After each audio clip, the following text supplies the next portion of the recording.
안녕하세요. 마음 쉼터에 오신 여러분을 환영합니다. 사랑하고 믿었던 남편이 내연녀와 함께 저를 나락으로 떨어뜨리는 것보다 더한 고통이 있을까요? 운명의 그날 밤, 저는 제 회사의 차갑고 텅 빈 창고 안에서 그 끔찍한 치욕을 맛봐야 했습니다. 제 몸의 옷가지들은 갈기갈기 찢겨 더러운 시멘트 바닥에 던져졌습니다. 저는 구석에 몸을 웅크린 채 벌거벗은 몸을 두 팔로 감싸 안았습니다. 몸은 사시나무 떨듯 떨렸지만 연말 서울의 칼날 같은 밤 공기 때문이 아니었습니다. 제 앞에 서 있는 두 인간의 지독한 잔인함 때문이었습니다. 한 명은 박준혁, 제 남편입니다. 불과 오늘 아침까지만 해도 출근하는 제 이마에 다정하게 입을 맞춰주던 사람이었죠. 다른 한 명은 이수진, 제가 거두어 친동생처럼 아껴주었던 먼 친척 동생입니다. 지금 그들은 마치 먹잇감을 사냥한 맹수처럼 희열에 가득 찬 눈으로 저를 내려다보고 있었습니다. 수진의 최신 스마트폰이 저를 향해 있었습니다. 눈이 아플 정도로 플래시가 터지며 제 인생 가장 치욕적인 순간이 하나하나 기록되었습니다. 그 애의 차가운 웃음소리가 고요한 공간에 섬뜩하게 울려 퍼졌습니다. 준혁 오빠, 저것 좀 봐. 저 꼴 좀 봐. 유능한 미나움 서미나 대표님이라더니 꼴이 꼭 물에 빠진 생쥐 같네. 준혁은 아무 말 없이 비웃기만 했습니다. 제가 한 번도 본 적 없는 그런 비웃음이었습니다. 차갑고 낯설고 경멸이 가득 담겨 있었죠. 그가 다가와 몸을 숙였습니다. 그의 눈에는 한 점의 동정심도 없었습니다. 미나야, 네가 뭘 잘못했는지 알아? 넌 너무 똑똑하고 잘난 게 죄야. 내 옆에 있으면 내가 항상 무능력한 놈처럼 느껴졌거든. 하지만 이제 다 끝났어. 그는 주머니에서 낡은 이지폰 하나를 꺼내 제 발밑으로 던졌습니다. 전화기는 바닥에 부딪히며 메마른 소리를 냈습니다. 전화해. 하늘에라도 전화해서 구해달라고 해봐. 그의 목소리는 도전적으로 낮게 깔려 있었습니다. 이 시간에 나 말고 누가 널 구하러 올 수 있는지 한번 보자고. 저는 바닥에 놓인 전화기를 한번, 그리고 제 앞에 악마 같은 두 얼굴을 한번 번갈아 보았습니다. 눈물은 이미 말라버렸고 가슴 속에서는 분노가 불타오르고 있었습니다. 저는 떨리는 손을 뻗어 전화기를 집었습니다. 그리고 하나의 번호를 눌렀습니다. 제가 결코 사용하게 될 거라고는 생각지도 못했던 번호. 이 절망 속에서 저의 마지막 희망이었습니다. 모든 것이 이렇게 끝나서는 안 됐습니다. 7년 전 저와 준혁은 모두가 부러워하는 커플이었습니다. 저는 지방 출신으로 디자인을 전공하고 우수한 성적으로 졸업한 뒤 창업의 꿈에 부풀어 있었죠. 그는 잘생기고 세련된 서울 남자로 언제나 제 곁에서 저의 모든 결정을 응원하고 지지해 주었습니다. 우리는 맨손으로 함께 시작했습니다. 저는 디자인과 개발 방향 등 전문 분야를 맡았고 그는 영업과 고객 관리를 책임졌습니다. 인테리어 회사 미나홈은 그렇게 우리의 사랑과 노력으로 탄생했습니다. 지난 7년간 저는 불나방처럼 일에만 매달렸습니다. 휴일도 개인적인 시간도 거의 없었죠. 모든 열정과 지혜를 회사에 쏟아부었습니다. 작은 공방에서 시작한 미나홈은 업계에서 인정받는 브랜드로 성장했습니다. 수십억 원에 달하는 계약을 따내며 저는 성공, 돈, 한남동의 호화로운 빌라, 그리고 모두가 부러워하는 남편까지 모든 것을 가졌습니다. 준혁은 언제나 완벽한 남편인 척했습니다. 돈 문제에는 절대 간섭하지 않았죠. 집안의 모든 주요 재산은 제 명의로 되어 있었습니다. 그는 당신이 힘들게 번 돈이니까 모든 결정권은 당신에게 있어. 난 당신만 있으면 되라고 말하곤 했습니다. 그는 저를 세심하게 챙겨주었습니다. 제가 밤늦게까지 일하면 따뜻한 우유 한 잔을 타주었고 제가 피곤해 보이면 직접 부엌에 들어가 제가 좋아하는 음식을 만들어 주었습니다. 그는 언제나 제 뒤에서 든든한 버팀목이자 제가 기댈 수 있는 평화로운 안식처였습니다. 저는 그렇게 믿었습니다. 제가 세상에서 가장 행복한 여자라고 믿었죠. 양의 탈을 쓴 늑대를 제 손으로 집에 들이기 전까지는 말입니다. 1년여 전 강원도로 출장을 갔다가 우연히 수진이를 다시 만났습니다. 고향의 먼 친척 어른의 딸이었죠. 집안이 가난해서 학업도 중단하고 서울에 올라와 온갖 꾸준히 일을 하며 지내고 있었습니다. 깡마르고 초췌한 얼굴에 낡은 옷을 입은 아이를 보니 측은한 마음이 들었습니다. 저는 그 애를 서울로 데려와 회사의 잡무를 보는 일자리를 주고 저희 빌라에서 함께 지내게 했습니다. 집도 넓은데 한 명 더 있는다고 문제될 건 없다고. 가족을 돕는 셈 치자고 간단히 생각했습니다. 이 생각을 준혁에게 말했을 때 그는 조금 망설이는 듯 했습니다. 정말 괜찮겠어. 조용히 잘 지내고 있는데 모르는 사람 들였다가 복잡해지는 거 아니야? 하지만 제 뜻이 확고한 것을 보고는 더 이상 반대하지 않고 당신 뜻대로 해. 불쌍해서 돕는 건 좋지만 그래도 조심은 해야 해라고 당부할 뿐이었습니다. 처음 몇 달간 수지는 정말 착하고 예의 바른 아이처럼 행동했습니다. 집안일도 열심히 해서 집은 늘 깨끗했고 식사도 항상 준비되어 있었죠.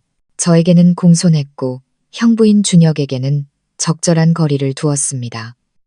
저는 그 애를 볼수록 기특했고 제 결정이 옳았다고 믿었습니다.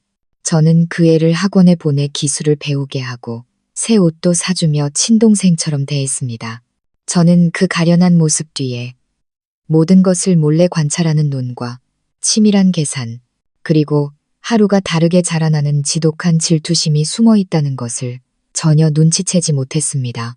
이 이야기가 흥미진진하고 미나가 과연 누구에게 전화했는지 그녀의 복수 계획이 어떻게 펼쳐질지 궁금하시다면 좋아요와 공유, 그리고 마음 쉼터 채널 구독을 눌러주세요. 앞으로 펼쳐질 흥미진진한 이야기를 놓치지 않으실 겁니다. 여러분의 응원이 저희에게는 더 좋은 이야기를 만드는 가장 큰 힘이 됩니다. 수지는 저희 부부의 삶에 잔잔한 바람처럼 스며들었습니다. 처음에는 편안함을 주었지만 나중에는 폭풍우를 예고하는 전조가 되었죠. 그 아이는 너무나 영리하고 약삭빨랐습니다. 저와 준혁의 모든 습관과 취향을 금세 파악했죠. 아침 식사에는 늘 준혁이 좋아하는 제육볶음이, 저녁 식사에는 제가 즐겨 먹는 된장찌개가 올라왔습니다. 집안일뿐만 아니라 제 말을 잘 들어주는 역할도 해냈습니다. 제가 피곤해서 퇴근하면 생강차를 미리 타놓고 제 곁에 앉아 업무 스트레스에 대한 하소연을 들어주곤 했습니다. 언니는 정말 대단해요. 이렇게 큰 회사를 혼자 다 이끌고 제가 언니 반만이라도 닮았으면 좋겠어요. 그 애는 늘 그런 찬사가 담긴 눈빛으로 말했습니다. 치열한 비즈니스 세계에서 늘 강인해야만 했던 저는 그 연약함과 진심 어린 존경심 앞에서 마음이 부드러워졌습니다. 저는 그 애를 친동생처럼 여기며 온갖 이야기를 털어놓았습니다. 사업상의 비밀이나 회사의 미래 계획까지도요. 제가 공유하는 모든 정보, 제가 털어놓는 모든 고민이 그 애의 손에 무기가 될 줄은 꿈에도 몰랐습니다. 관계의 균열은 아주 사소한 것에서부터 시작되었습니다. 제 물건들이 하나둘씩 사라지기 시작한 것이죠. 처음에는 명품 립스틱이었습니다. 어디에 두고 왔겠거니 생각했죠. 다음은 실크 스카프였습니다. 또 제가 건망증이 심해졌나 보다 하고 넘겼습니다. 그러던 어느 날 작은 회사 파티에서 수진이 작은 다이아몬드 귀걸이를 하고 있는 것을 언뜻 보았습니다. 작년 제 생일에 준혁이 선물해준, 제가 아무리 찾아도 보이지 않던 바로 그 귀걸이와 똑같았습니다. 제가 빤히 쳐다보자 수지는 황급히 머리카락으로 귀를 가리며 얼굴색이 변했습니다. 물어보려다 그냥 두었습니다. 우연의 일치일 거라고, 제가 너무 예민한 거라고 생각했습니다. 제가 아끼고 믿는 동생을 의심하고 싶지 않았습니다. 그와 동시에 준혁의 태도도 조금씩 변해갔습니다. 여전히 저를 사랑하는 척했지만 열정은 많이 식어 있었습니다. 그는 일찍 나가고 늦게 들어오기 시작했고 이유는 항상 고객 접대나 계약 건이었습니다. 그의 통화도 점점 더 비밀스러워졌습니다. 베란다나 서재에 들어가 작은 목소리로 속삭이듯 통화했죠. 한 번은 제가 우연히 지나가다 걱정하지 마. 거의 다 됐어. 내가 곧 당신에게 제대로 된 자리를 만들어줄게라고 말하는 것을 어렴풋이 들었습니다. 가슴이 철렁했지만 제가 묻자 그는 버럭 화를 냈습니다. 날 의심하는 거야? 사업 얘기하는 거니까 쓸데없는 상상하지 마. 그의 비정상적인 짜증에 저는 상처를 받았습니다. 저는 제 집에서 외로움을 느끼기 시작했습니다. 저와 준혁 사이의 거리는 점점 더 멀어졌고 그 빈자리를 다른 사람이 채우고 있었습니다. 준혁은 이상할 정도로 수진에게 관심을 보이기 시작했습니다. 그 애에게 선물을 자주 사주었죠. 어떨 때는 새 원피스를, 또 어떨 때는 최신형 스마트폰을 사주었습니다. 그 애가 열심히 일한 것에 대한 보상이라고 했습니다. 수지는 미안해하며 늘 거절하는 척했습니다. 이러지 마세요, 형부. 언니가 알면 안 좋아할 거예요. 하지만 결국엔 고마워하는 표정으로 선물을 받았습니다. 한 번은 수진이 가벼운 감기 몸살로 알아누웠는데 준혁은 안절부절 못했습니다. 중요한 회의까지 취소하고 집으로 달려와 직접 죽을 끓여 한 숟가락씩 떠먹여 주었습니다. 밤새 간호까지 했죠. 그의 걱정은 형부가 처제를 대하는 수준을 훨씬 넘어섰습니다. 마치 한 남자가 자신의 여자를 돌보는 것 같았죠. 저는 방문 밖에서 그 광경을 보며 형용할 수 없는 감정에 휩싸였습니다. 그것은 질투이자 서러움이자 희미한 의심이었습니다. 저는 이 문제에 대해 준혁과 대화를 시도했지만 그는 또 화를 냈습니다. 당신 정말 이기적이구나. 수진이는 우리 동생이고 여기 혼자 있잖아. 내가 챙겨주면 안 돼. 망상에 사로잡힌 아내처럼 굴지 좀 마. 그의 말은 제 얼굴에 찬물을 끼얹는 것 같았습니다. 제가 틀린 걸까요? 제가 너무 의심이 많았던 걸까요? 저는 또다시 제 자신을 탓하며 부정적인 생각들을 떨쳐내려 애썼습니다. 하지만 더 이상 외면할 수 없는 사건이 터지고 말았습니다. 저희 회사에는 회계장부에 기록되지 않는 비자금이 있었습니다. 유연하고 민감한 문제들을 처리하기 위해 사용하는 현금이었죠. 이 비자금의 존재는 저와 경리부장님만 알고 있었습니다. 어느 날 큰돈이 필요해서 금고를 열었는데 저는 그 자리에 얼어붙었습니다. 꼼꼼하게 포장해둔 현금 5억 원이 감쪽같이 사라진 것입니다. 저는 경악하며 경리부장님께 전화했지만 부장님은 몇 달간 금고에 손 뗀 적이 없다고 확언했습니다. 이 금고의 비밀번호를 아는 사람은 저 외에 단 한 명, 바로 준혁이었습니다. 저는 그를 절대적으로 믿었기에 결혼 초에 비밀번호를 알려주었죠. 등골을 타고 차가운 기운이 흘렀습니다. 저는 모든 사건들을 하나로 꿰어 맞추기 시작했습니다. 사라진 돈, 준혁이 수진에게 사준 비싼 선물들, 최근 그의 불분명한 지출들. 설마 더 이상 생각하고 싶지 않았습니다. 그날 밤 저는 준혁과 솔직하게 이야기하기로 결심했습니다. 저는 그를 비난하지 않고 조심스럽게 물었습니다. 준혁 씨, 회사 금고에 있던 5억 원 어디 갔는지 알아요?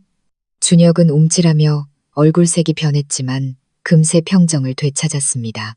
그는 미간을 찌푸리며 말했습니다. 무슨 돈, 나 몰라. 최근 몇 달간 당신 금고에 손댄 적 없어. 그의 새빨간 거짓말은 제 눈을 속일 수 없었습니다. 바로 그때 수진이 부엌에서 과일 접시를 들고 나왔습니다. 그 애가 끼어들었습니다. 언니, 혹시 그 검은색 쇠상자에 넣어둔 돈 뭉치요? 지난번에 준혁 오빠가 가져가는 거 봤는데 회사 중요한 일에 급하게 필요하다고 하셨어요. 수진의 말은 제 심장에 비수를 꽂는 것 같았습니다. 그 말은 순진한 척하면서도 고의적이었고 준혁의 거짓말을 폭로하는 동시에 저와 그를 정면으로 대립하게 만들었습니다. 준혁은 얼어붙은 채 수진을 불같이 쏘아보았습니다. 저는 차갑게 식은 눈으로 그를 바라보았습니다. 더 할 말 있어요? 진실과 거짓이 제 집안에서 뒤엉켜 싸우고 있었습니다. 그리고 저는 거대한 폭풍 앞에 서 있음을 직감했습니다. 거실의 공기는 벽시계의 초침 소리가 들릴 정도로 무겁게 가라앉았습니다. 준혁은 얼굴이 붉어졌다 하얘졌다 하며 못 박힌 듯 서 있었습니다. 수진의 말은 그가 애써 쌓아올린 완벽한 연극에 끼얹은 찬물과도 같았습니다. 그는 자신의 내연녀에게 이렇게 어이없이 배신당할 줄은 상상도 못했을 겁니다. 그럼 수진은 말을 뱉은 후 그 애는 곧바로 후회하는 척 두 손을 꼬며 작은 목소리로 말했습니다. 죄송해요. 언니가 모르시는 줄 몰랐어요. 전 오빠가 언니한테 이미 말씀드린 줄 알았죠. 연기가 너무나 완벽했습니다. 고개를 푹 숙인 채 가녀린 어깨를 살짝 떠는 모습은 마치 순진한 아이가 말실수를 한 것처럼 한없이 가여워 보였습니다. 하지만 저는 그 표정 뒤에 숨겨진 승리의 미소를 알고 있었습니다. 그 애는 불을 지피고 있었고 저와 준혁 사이의 갈등을 의도적으로 최고조로 끌어올리고 있었습니다. 저는 그 애를 쳐다보지도 않고 오직 준혁에게 시선을 고정한 채 설명을 기다렸습니다. 저는 여전히 혹시나 오해가 있는 건 아닐까.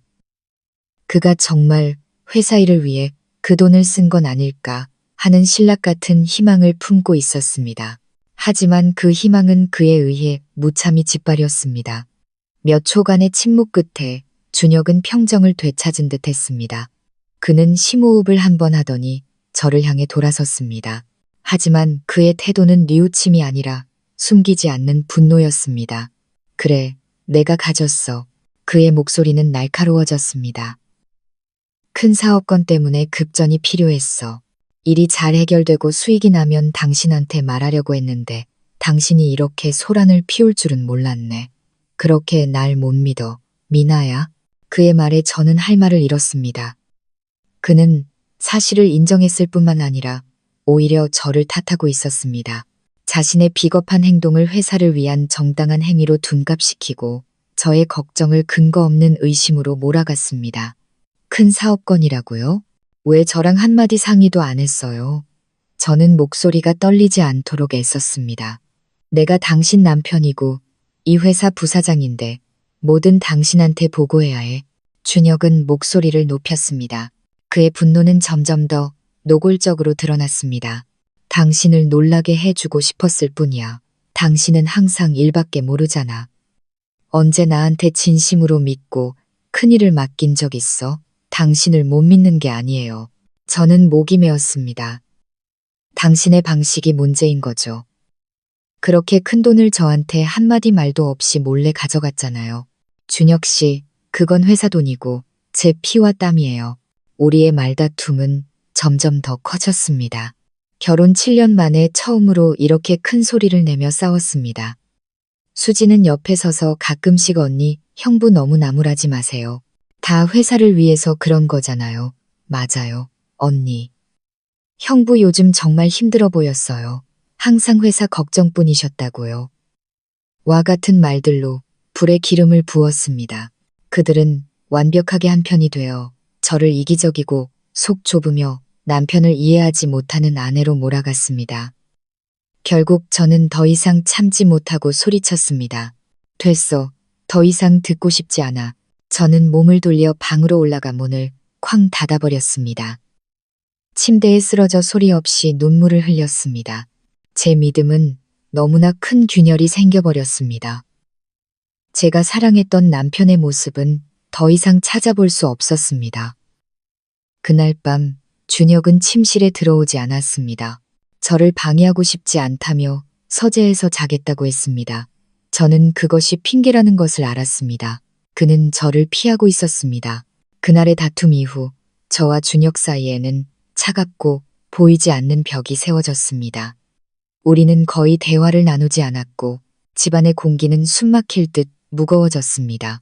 준혁은 여전히 일찍 나가고 늦게 돌아왔지만 더 이상 숨기려 하지도 않았습니다. 그는 대놓고 수상한 전화를 받았고 한밤중에 오는 메시지에도 답장을 했습니다. 저는 이대로 가만히 앉아 당하고만 있을 수는 없다고 생각했습니다. 진실을 밝혀내야 했습니다.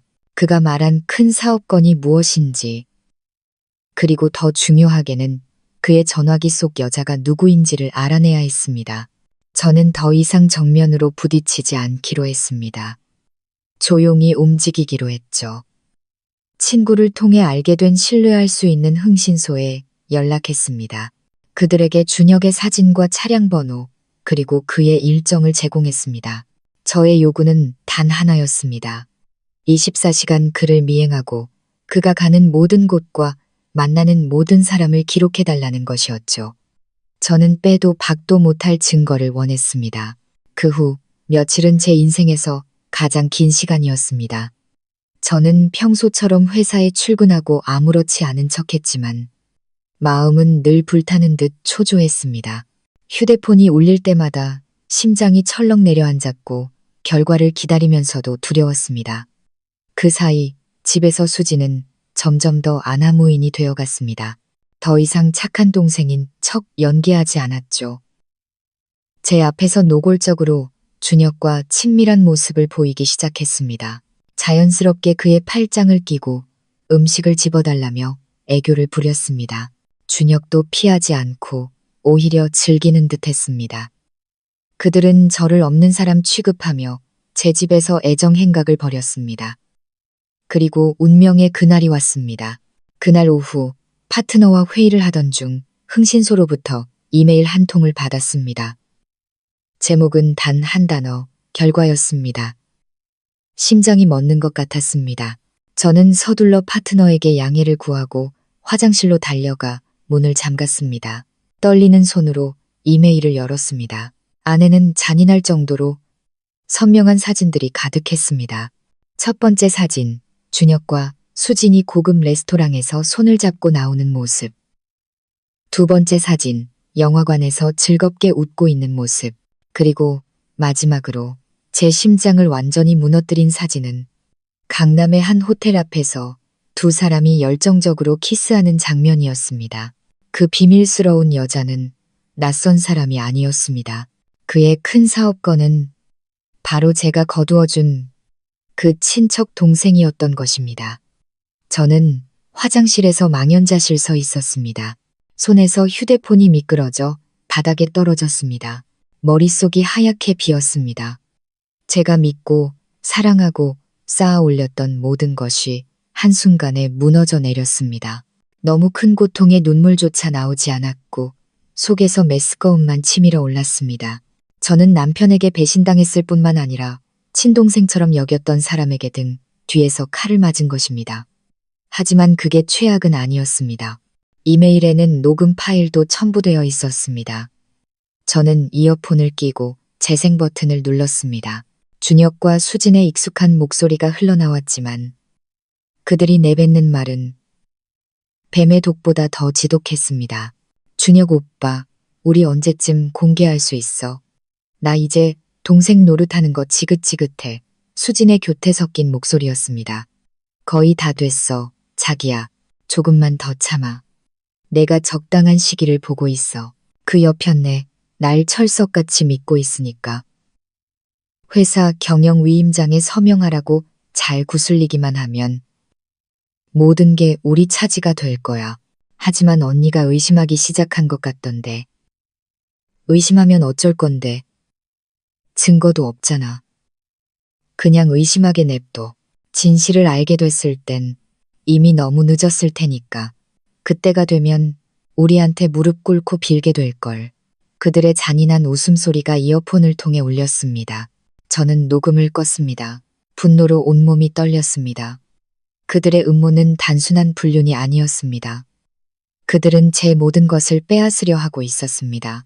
저를 빈손으로 길거리에 나앉게 만들려 했던 것입니다. 치밀하게 계산된 잔혹한 계획이었습니다. 저는 바닥에 주저앉았습니다. 숨이 막힐 것 같았습니다. 이제 어떻게 해야 할까요? 그들과 대면할까요?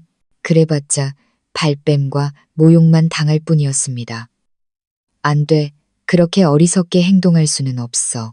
극한의 고통은 점차 차가운 결심으로 바뀌었습니다. 그들이 게임을 원한다면 끝까지 상대해주겠어. 하지만 마지막 수를 두고 승리하는 사람은 반드시 나여야만 해. 저는 화장실을 나섰습니다. 얼굴은 평소의 침착함을 되찾았지만 눈에는 다른 불꽃이 타오르고 있었습니다. 그것은 더 이상 사랑의 불꽃이 아니었습니다.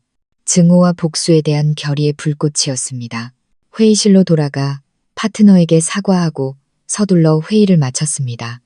더 이상 일에 집중할 수 없었습니다. 제게는 계획이 필요했습니다. 이 판을 뒤집을 완벽한 계획이 차를 몰아 집으로 향했습니다.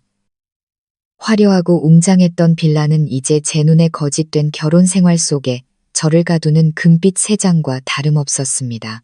현관에 들어서자마자 거실에서 TV를 보고 있는 준혁과 수진이 보였습니다.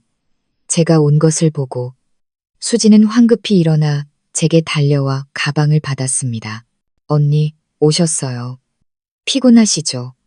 제가 오렌지 주스 한 잔 타드릴까요? 그 가식적인 얼굴을 보니 구역질이 났습니다.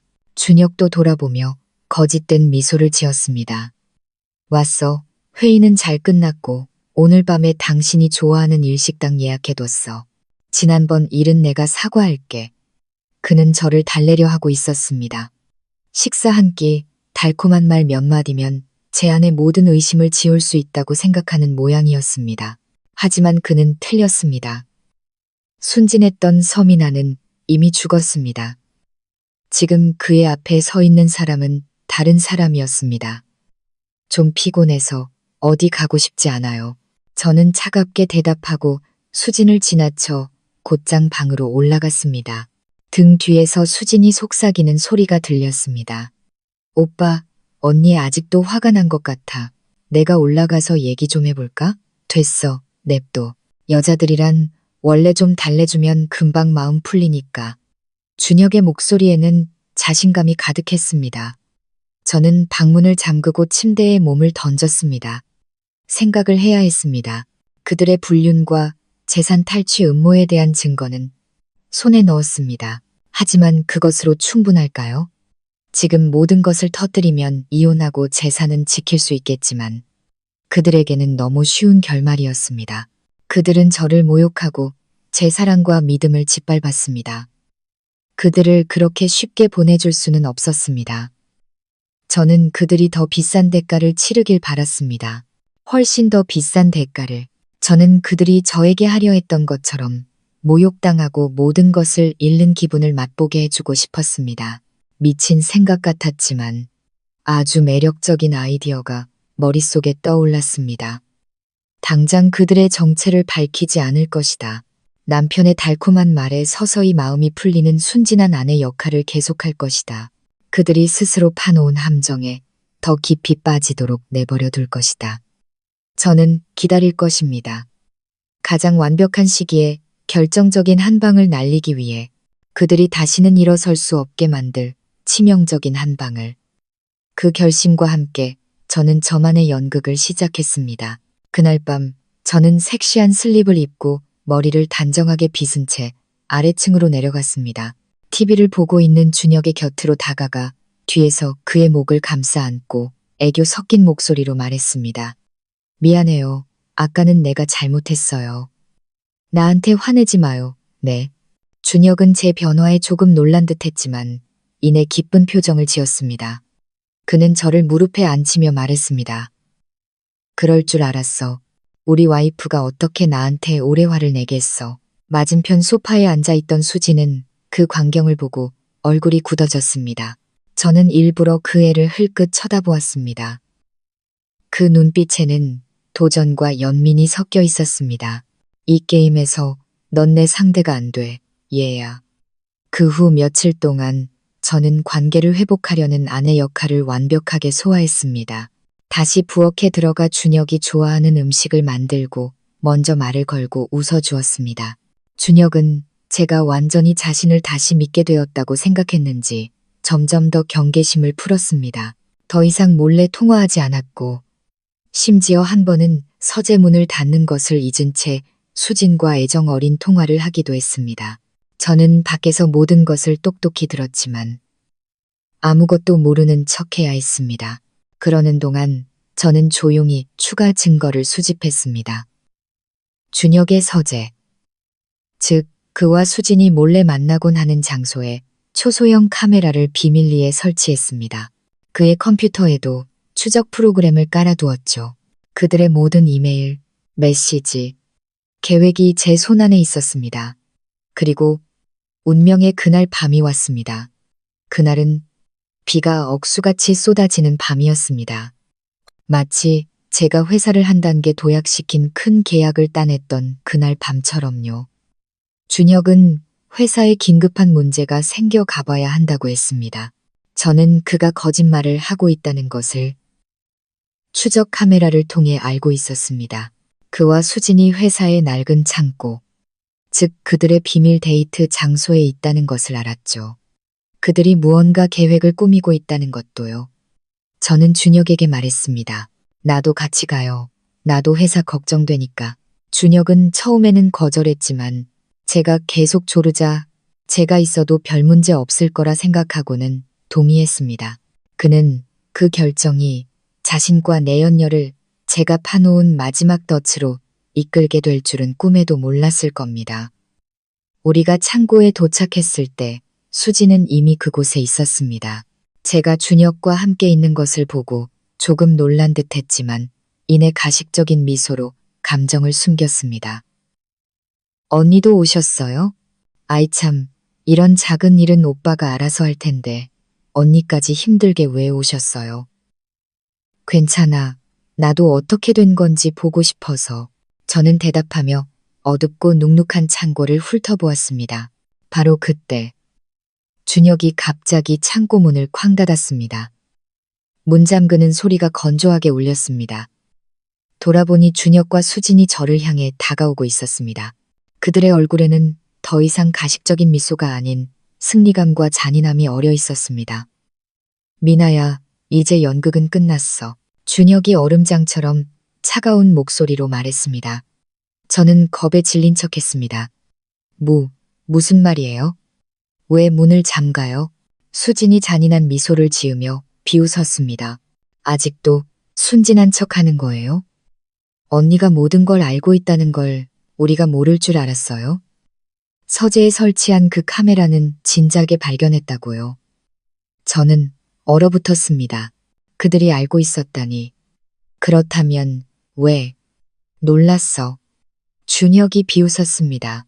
우리는 일부러 네가 모든 걸 통제하고 있다고 생각하게 놔둔 거야. 널 이 외딴 곳으로 유인해서 모든 걸 끝내고 싶었거든. 여기서 아무리 소리 질러봐야 아무도 못 들어. 심장이 미친 듯이 뛰기 시작했습니다. 저는 그들의 교활함을 너무 얕보았습니다. 제 발로 호랑이 굴에 들어온 셈이었습니다. 수진이 다가와 제 핸드백을 거칠게 빼앗아 내용물을 바닥에 쏟아부었습니다. 그 애는 제 스마트폰을 집어 근처 물통에 던져버렸습니다. 어디 이제 누구한테 연락할 수 있는지 한번 보자고요. 그리고 그들은 저에게 다가왔습니다. 준혁은 제 양팔을 단단히 붙잡았고 수지는 제 옷을 찢기 시작했습니다. 안 돼, 놔줘. 저는 소리치며 발버둥 쳤지만 소용없었습니다. 저 혼자 힘으로 두 짐승을 당해낼 수는 없었습니다. 그리고 모든 것은 제가 처음에 이야기했던 그대로 진행되었습니다. 저는 발가벗겨지고 모욕당하고 영상까지 찍혔습니다. 준혁은 제게 이지폰을 던지며 말했습니다. 전화해. 하늘에라도 전화해서 구해달라고 해봐. 절망과 치욕의 한가운데서 저는 떨리는 손으로 전화기를 집었습니다. 모든 탈출구가 막힌 것 같았습니다. 하지만 그들은 몰랐습니다. 그들은 이 쓸모없어 보이는 전화기 주소록에 단 하나의 번호가 저장되어 있다는 사실을 결코 상상할 수 없었을 겁니다. 아무도 상상하지 못할 이름으로 저장된 번호, 은인. 그 번호는 바로 김 회장님의 번호였습니다. 눅눅한 냄새와 절망으로 가득 찬 창고 안 준혁과 수진의 잔인한 웃음소리가 여전히 울려 퍼지고 있었습니다. 그들은 자신들이 이겼다고 저를 더 이상 저항할 수 없는 막다른 길로 몰아넣었다고 믿었습니다. 그들은 자신들의 잔혹한 행동이 평생 꿈도 꾸지 못할 거대한 힘을 깨웠다는 사실을 전혀 알지 못했습니다. 저는 떨리는 손가락으로 낡은 이지폰의 키패드를 더듬어 주소록에 유일하게 저장된 이름 은인을 찾았습니다. 통화 버튼을 눌렀습니다. 심장은 전쟁터의 북소리처럼 울렸습니다. 신호음이 한 번, 두 번, 1초가 1세기처럼 길게 느껴졌습니다. 과연 전화를 받을까?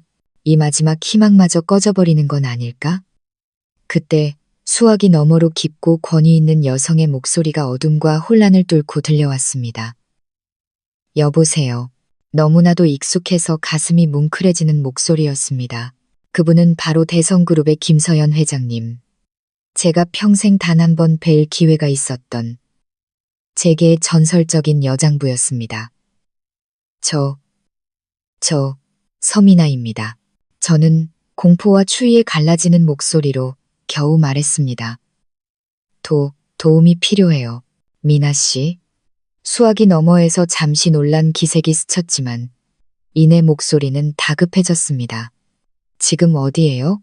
무슨 일 있어요? 그분은 길게 묻지 않았습니다. 제가 위험에 처했다는 것만 알면 되었습니다. 저는 터져나오는 울음을 간신히 참으며 창고의 주소를 빠르게 읊었습니다. 창고에 갇혔어요. 알았어요. 김 회장님은 단호하게 대답했습니다. 전화 끊지 말고 침착하게 있어요. 내가 바로 갈 테니 절대로 전화 끊으면 안 돼요. 한참을 희희낙낙하던 준혁과 수지는 제가 휴대폰을 만지작거리는 것을 보고 다시 비웃기 시작했습니다. 저것 좀 봐. 아직도 전화할 힘이 남았나 보네. 수진이 입술을 삐죽였습니다. 누구한테 전화하는 거예요? 귀신한테라도? 이 시간에 언니한테 신경 쓸 사람이 누가 있다고. 준혁은 팔짱을 낀 채 의기양양한 표정으로 서 있었습니다. 냅둬. 전화하게. 누구한테 전화할 수 있는지 보고 싶으니까. 자기의 무력함을 똑똑히 깨닫게 해줘야지. 이제 자기가 도마 위에 오른 생선 신세라는 걸 알게 될 거야. 그들은 제 통화가 이미 연결되었다는 사실을. 그들의 모든 말과 섬뜩한 웃음소리가 수화기 너머의 누군가에게 똑똑히 들리고 있다는 사실을 전혀 알지 못했습니다. 저는 아무 말 없이 구석에 웅크리고 앉아 유일한 구명조끼처럼 전화기를 꽉 붙들고 있었습니다. 시간은 느리게 흘러갔고 1분이 1시간처럼 느껴졌습니다. 준혁과 수지는 이제 모욕을 주는 것도 지겨워졌는지 낡은 테이블에 앉아 그들의 밝은 미래에 대해 의논하기 시작했습니다. 이 여자가 사라지고 나면 내가 당신을 정식으로 부사장 자리에 앉힐게. 준혁이 수진의 허리를 감싸 안았습니다. 이 회사 전체, 저 빌라, 모든 게 우리 것이 될 거야. 그럼 이 영상은 수진이 자신의 스마트폰을 들어 보였습니다. 이건 뭘로 써먹을 건데. 그 여자가 다시는 고개도 못 들게 만드는 보험이지. 준혁이 음흉하게 웃었습니다. 만약 입이라도 뻥긋하면 이 영상이 온 세상에 퍼질 거야. 유능한 서미나 대표는 천하의 웃음거리가 되겠지. 평생을 치욕 속에서 살게 될 거야.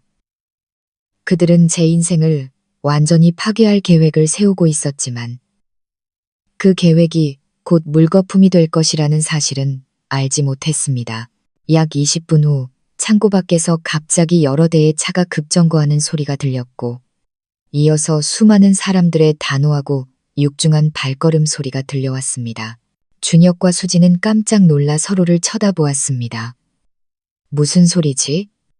수진이 불안한 목소리로 물었습니다. 경비가 순찰 도나 보지. 신경 꺼.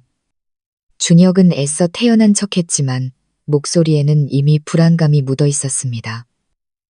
하지만 그때 하늘이 무너지는 듯한 쾅 하는 소리가 울렸습니다. 묵직한 철문이 엄청난 힘에 의해 부서지며 경첩이 뜯겨져 나가 바닥으로 쓰러졌습니다.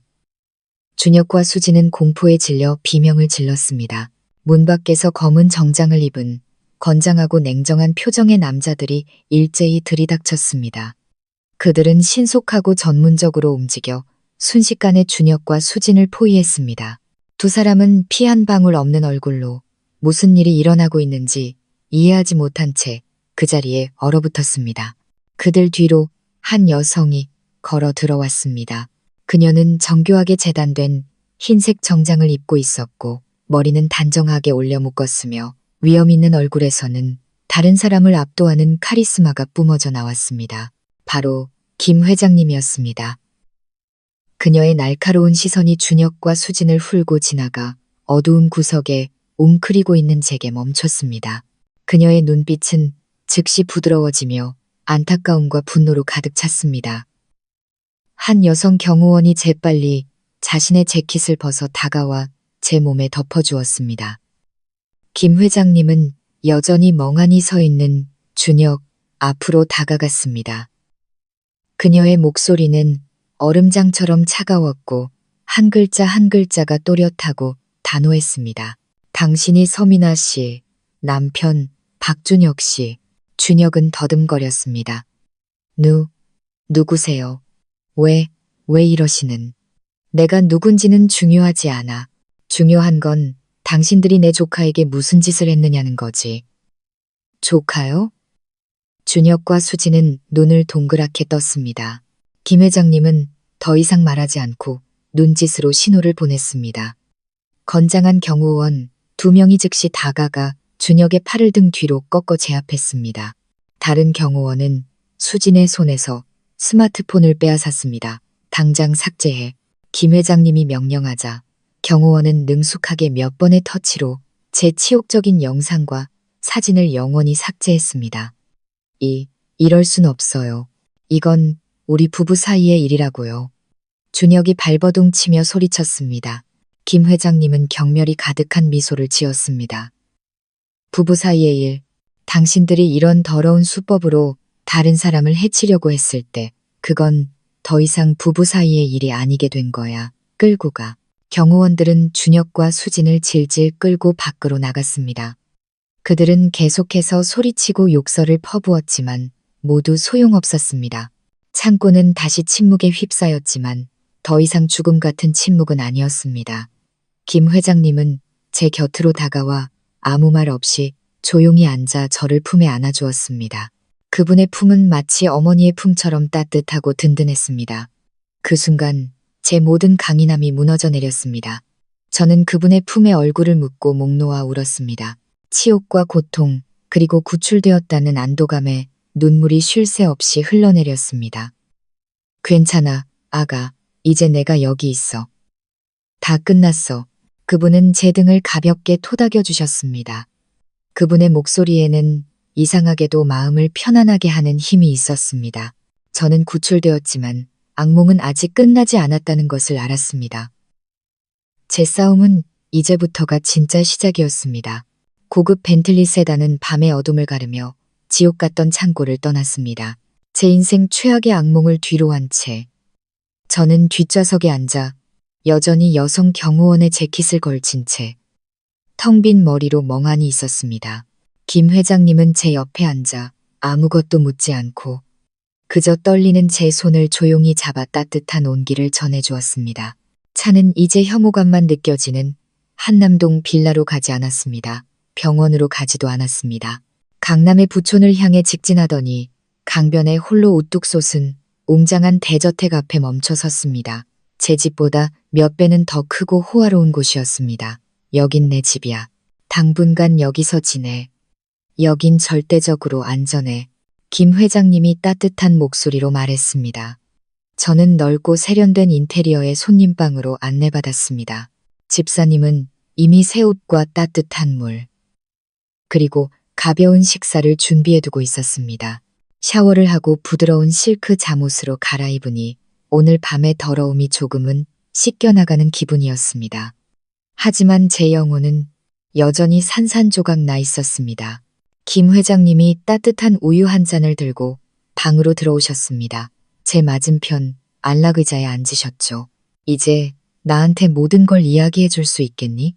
그분의 온화하면서도 강인한 눈빛을 보니 더 이상 숨길 것이 없었습니다. 저는 모든 것을 털어놓았습니다. 수진을 처음 거두었던 날부터 준혁의 변화, 저의 의심, 그리고 제가 발견한 재산 탈취 음모와 불륜극까지 이야기할수록 가슴속의 분노는 더욱 차올랐습니다. 제 이야기가 끝나자 김 회장님은 길게 한숨을 쉬셨습니다. 그분의 눈에는 분노가 서려 있었습니다. 짐승 같은 놈들. 감히 내 아들의 은인에게 그런 짓을 하다니. 은인이요. 저는 의아한 표정으로 그분을 바라보았습니다. 그분은 추억에 잠긴 듯 희미하게 미소 지으셨습니다. 기억 안 나니? 5년 전 제주도의 한 생태 관광지에서 있었던 일, 희미한 기억이 떠올랐습니다. 그 해는 막 회사를 설립했을 때였습니다. 첫 계약을 축하하기 위해 준혁과 함께 여행을 갔었죠. 호숫가를 산책하던 중 10살쯤 되어 보이는 남자아이가 물가에서 혼자 놀다가 발을 헛디뎌 물에 빠지는 것을 보았습니다. 저는 망설임 없이 물에 뛰어들어 아이를 간신히 구해냈습니다. 그때 아이의 어머니인 한 세련된 여성이 달려와 아들을 부둥켜 안고 목 놓아 울었습니다. 그녀는 제게 연신 감사 인사를 하며 이름과 연락처를 묻고는 반드시 보답하겠다고 했습니다. 하지만 저는 그저 당연한 일을 했을 뿐이라고 생각하고 금방 잊어버렸습니다. 그 여자가 바로 나였어. 김 회장님이 감격에 찬 목소리로 말했습니다. 그 아이는 내 외아들 민준이었고 그날 네가 아니었다면 난 아마 아들을 영영 잃었을 거야. 그 후로 오랫동안 널 찾았지만 네 전화번호는 바뀌었고 당시 네 회사는 너무 작아서 정보를 찾을 수가 없었지. 내가 명함을 하나 줬을 텐데 거기 내 개인 번호가 있었고 무슨 일이든 어려움이 생기면 꼭 전화하라고 했었지. 네가 그걸 간직하고 있다가 가장 위급한 순간에 내게 전화할 줄은 몰랐구나. 그랬군요. 모든 것이 마치 정해진 운명 같았습니다. 5년 전 저의 작은 선행이 씨앗이 되어 오늘 폭풍우 속에서 저를 지켜줄 거대한 나무로 자라난 것이었습니다. 그동안 고생 많았어. 그분이 제 손을 잡았습니다. 이제부터 모든 건 내가 알아서 할게. 네가 정의를 되찾는 것뿐만 아니라 네가 더 강하게 일어서도록 그리고 널 짓밟은 놈들이 무릎 꿇고 후회하게 만들어줄게. 그분의 말씀은 지쳐있던 제 몸에 보이지 않는 힘을 불어넣는 것 같았습니다. 저는 더 이상 외롭거나 무력하지 않았습니다. 제게는 든든한 버팀목이 생겼다는 것을 알았습니다. 스승이자 두 번째 어머니 같은 분이었습니다. 다음 날 아침 잠에서 깨니 아침 햇살이 창문을 통해 눈부시게 쏟아지고 있었습니다. 며칠 만에 처음으로 진정한 평온을 느꼈습니다. 김 회장님은 모든 것을 준비해 두셨습니다. 대성그룹 최고의 변호사 팀이 소집되었습니다. 그들은 제 이야기를 듣고 제가 수집한 증거들을 검토했습니다. 팀장인 곽 변호사님은 제게 확신에 찬 목소리로 말했습니다. 서민아 대표님, 이 증거들이라면 박준혁과 이수진을 상해, 모욕, 사기, 횡령, 그리고 간통죄로 충분히 기소할 수 있습니다. 우리가 무조건 이깁니다. 하지만 변호사님, 제가 말을 끊었습니다. 저는 단순히 소송에서 이기고 싶은 게 아니에요. 제 것을 모두 되찾고 그들이 가장 고통스러운 방식으로 대가를 치르게 하고 싶어요. 곽 변호사님은 김 회장님을 쳐다보았고 회장님은 조용히 고개를 끄덕였습니다. 그는 전문가의 자신감 넘치는 미소를 지으며 말했습니다. 대표님 뜻을 알겠습니다. 성급하게 기소하지 않고 그들이 스스로 덫에 걸려들게 만들겠습니다. 계획이 세워지기 시작했습니다. 첫 단계로 김 회장님은 사람을 시켜 준혁과 수진, 그리고 미나홈에 대한 모든 정보를 조사했습니다. 조사 결과는 저를 더욱 경악하게 만들었습니다. 아내에게 기대어 사는 줄만 알았던 남편 준혁은 사실 불량한 과거를 가진 남자였습니다. 그는 사기 혐의로 집행유예를 선고받은 전과가 있었습니다. 그의 가족 역시 평범하지 않았습니다. 어두운 세계와 복잡하게 얽혀 있었죠. 수진 역시 순진한 시골 처녀가 아니었습니다. 저를 만나기 전에 유흥업소에서 일한 경력이 있었습니다. 토끼의 탈을 쓴 여우였던 것입니다. 회사에 관해서는 제가 갇힌 후 준혁이 제 서명을 위조하여 스스로 대표이사 자리에 올라 모든 경영권을 장악했습니다. 그는 회사 자산을 헐값에 팔아넘겨 돈을 챙기려 하고 있었습니다. 그들은 모든 흔적을 지우고 도망치려 하고 있었습니다. 서둘러야 합니다. 곽 변호사님이 결론 내렸습니다. 아니, 김 회장님이 예기치 않게 나섰습니다. 그녀의 목소리는 낮고 권위 있었습니다. 팔게 놔도 오히려 우리가 더 빨리 팔 수 있도록 도와줄 거야. 방 안의 모든 사람들이 의아한 표정으로 그녀를 쳐다보았습니다. 그녀는 알 수 없는 미소를 지었습니다. 이 연극 아주 흥미진진하게 만들고 싶거든. 미끼는 던져졌으니 이제 물고기가 물기만 기다리면 돼. 저는 김 회장님을 존경스러운 눈으로 바라보았습니다. 그녀는 유능한 사업가일 뿐만 아니라 뛰어난 전략가였습니다. 더 크고 정교한 덫이 놓이고 있었습니다. 그리고 저는 준혁과 수진이 아무리 교활해도 이 그물에서 결코 벗어날 수 없으리라는 것을 알았습니다. 그 후 며칠 동안 저는 김 회장님의 저택에서 마치 재탄생을 기다리는 불사조처럼 지냈습니다. 고통은 여전히 밤마다 가슴속에서 은은하게 피어올랐지만 더 이상 저를 무너뜨릴 수는 없었습니다. 그것은 저를 변화시키고 더 강해져야 한다고 다그치는 불꽃이자 원동력이 되었습니다. 김 회장님은 제게 안전한 거처뿐만 아니라 제가 완전히 탈바꿈 할 수 있도록 최고의 전문가 팀을 붙여주셨습니다. 매일 아침 일찍 일어나 전문 여성 코치와 함께 호신술을 배웠습니다.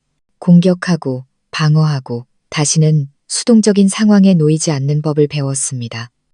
훈련장은 땀으로 흠뻑 젖고 몸은 쑤셨지만 저는 포기하지 않았습니다. 주먹을 뻗고 발차기를 할 때마다 분노와 울분을 실었습니다. 저는 몸뿐만 아니라 의지까지 단련하고 있었습니다. 호신술 훈련 후에는 최고 전문가들과의 수업이 이어졌습니다. 심리 전문가는 제가 트라우마에 맞서고 두려움을 용기로 바꿀 수 있도록 도와주었습니다. 법률 전문가는 법을 자신을 보호하는 날카로운 무기로 사용하는 방법을 가르쳐 주었습니다. 재무 및 경영 전략 전문가는 제 경력 전체를 되돌아보며 실수를 지적하고 새로운 방향을 제시해 주었습니다. 저는 마른 스펀지처럼 그 모든 지식을 간절히 흡수했습니다. 책을 읽고 자료를 연구하고 토론에 참여했습니다. 제 머리는 이토록 강도 높게 활동해 본 적이 없었습니다. 제가 알던 비즈니스 세계는 아주 작은 일부에 불과하다는 것을 깨달았습니다. 밖에는 더 잔혹한 전쟁과 더 정교한 음모가 존재했습니다. 그리고 살아남기 위해 저는 디자인 재능에만 의존할 수 없었습니다. 차가운 머리와 강철 같은 심장, 그리고 전략적인 시야가 필요했습니다. 가장 큰 변화는 아마 외적인 모습이었을 겁니다. 김 회장님은 서울 최고의 스타일리스트와 뷰티 전문가들을 불렀습니다. 제가 항상 자랑스러워했던, 준혁이 가장 사랑한다고 말했던 길고 검은 생머리를 미련 없이 잘라냈습니다. 대신 개성 있고 현대적인 쇼커 스타일로 바꾸고 세련된 애쉬 브라운 컬러로 염색했습니다. 과로로 창백했던 피부는 세심한 관리를 통해 매끄럽고 생기 있게 변했습니다. 옷장도 완전히 새로워졌습니다. 단정한 오피스룩과 평범한 홈웨어는 힘있는 정장, 화려한 파티 드레스, 그리고 여성 CEO의 기품과 몸매를 돋보이게 하는 의상들로 대체되었습니다. 거울 속 제 모습을 보니 예전에 연약하고 순종적이었던 서민아는 더 이상 없었습니다. 거울 앞에는 날카로운 눈빛과 자신감, 알 수 없는 미소를 띤 무시할 수 없는 강인함이 뿜어져 나오는 다른 여자가 서 있었습니다. 이것은 단순히 예뻐지기 위한 변화가 아니었습니다. 이것은 선전포고였습니다. 저는 다가올 전투를 위해 새로운 갑옷을 입고 있었습니다. 김 회장님은 저를 보며 자랑스러운 눈빛으로 반짝였습니다. 그래, 바로 이거야. 이게 바로 내가 보고 싶었던 모습이야. 미나야, 명심해. 외모도 때로는 무기가 된단다. 다른 사람들에게 내 위치를 보여주고 그들이 널 함부로 대하지 못하게 만들지. 제가 탈바꿈하는 동안 준혁과 수지는 승리의 환상에 취해 있었습니다. 폭풍이 가까이 다가오고 있다는 사실을 전혀 눈치채지 못한 채 제가 실종되었다는 소식은 그들을 걱정시키기는커녕 오히려 기쁘게 만들었습니다. 준혁은 미나홈을 헐값에 급히 매물로 내놓았습니다. 전 주인이 도망쳤고 회사가 파산 직전이라는 핑계를 대며 최대한 빨리 자금을 회수해서 멀리 도망칠 생각이었죠. 많은 파트너와 회사들이 인수에 관심을 보였지만 이상하게도 협상은 번번이 무산되었습니다. 그 배후에 김 회장님의 손길이 있다는 것을 그들은 몰랐습니다. 회장님은 자신의 영향력을 이용해 모든 잠재적인 거래를 막아 준혁을 궁지로 몰아넣고 있었습니다. 그는 도박빚과 어두운 세계에서 빌린 돈을 갚기 위해 돈이 절실했습니다. 그는 점점 더 초조해지고 성급해졌습니다. 바로 그때 우리가 미끼를 던졌습니다. 김 회장님은 골든 피닉스 캐피탈이라는 그럴듯한 이름의 유령 투자 회사를 설립했습니다. 대표는 우리가 고용한 배우가 연기하는 세련된 외국인이었죠. 골든 피닉스 캐피탈은 준혁에게 접근해 미나홈에 특별한 관심을 표명했습니다. 그들은 미나홈을 아시아 최고의 고급 인테리어 브랜드로 만들겠다는 화려한 비전을 제시하며 시장가보다 훨씬 높은 가격을 부르겠다고 했습니다. 돈에 굶주려 있던 준혁은 그 말을 듣고 세상을 다 얻은 듯 기뻐했습니다. 그는 조금의 의심도 없이 즉시 만나서 협상하기로 했습니다. 만남은 서울 최고급 레스토랑에서 이루어졌습니다. 준혁과 수지는 곧 거액을 손에 쥘 승리자처럼 화려하게 차려입고 나타났습니다. 그들은 위층 VIP룸에서 저와 김 회장님 그리고 변호사 팀이 설치된 카메라를 통해 자신들의 모든 행동을 지켜보고 있다는 사실을 꿈에도 몰랐습니다. 화면을 통해 보이는 준혁의 거만한 얼굴을 보니 헛웃음만 나왔습니다. 탐욕스러운 물고기가 독이 든 미끼를 향해 다가오기 시작했습니다. 제 연극은 이제 가장 흥미진진한 막을 향해 가고 있었습니다. 준혁과 골든 피닉스 캐피탈의 외국인 대표 데이비드 씨의 협상은 매우 순조롭게 진행되었습니다. 데이비드 씨는 완벽한 연기력으로 관대하면서도 매우 전문적인 투자자의 모습을 보여주었습니다. 그는 준혁의 비전을 끊임없이 칭찬하고 미나홈의 잠재력을 높이 평가하며 준혁과 수진이 듣기만 해도 눈이 번쩍 뜨일 만한 거대한 발전 계획을 제시했습니다. 그들은 곧 손에 쥘 거액과 장밋빛 미래에 완전히 매료되었습니다. 데이비드 씨의 모든 칭찬과 약속이 자신들을 옥죄어오는 덫의 일부라는 사실을 전혀 알지 못했습니다. 위층 VIP룸에서 저와 김 회장님은 변호사, 전문가들과 함께 화면을 지켜보았습니다.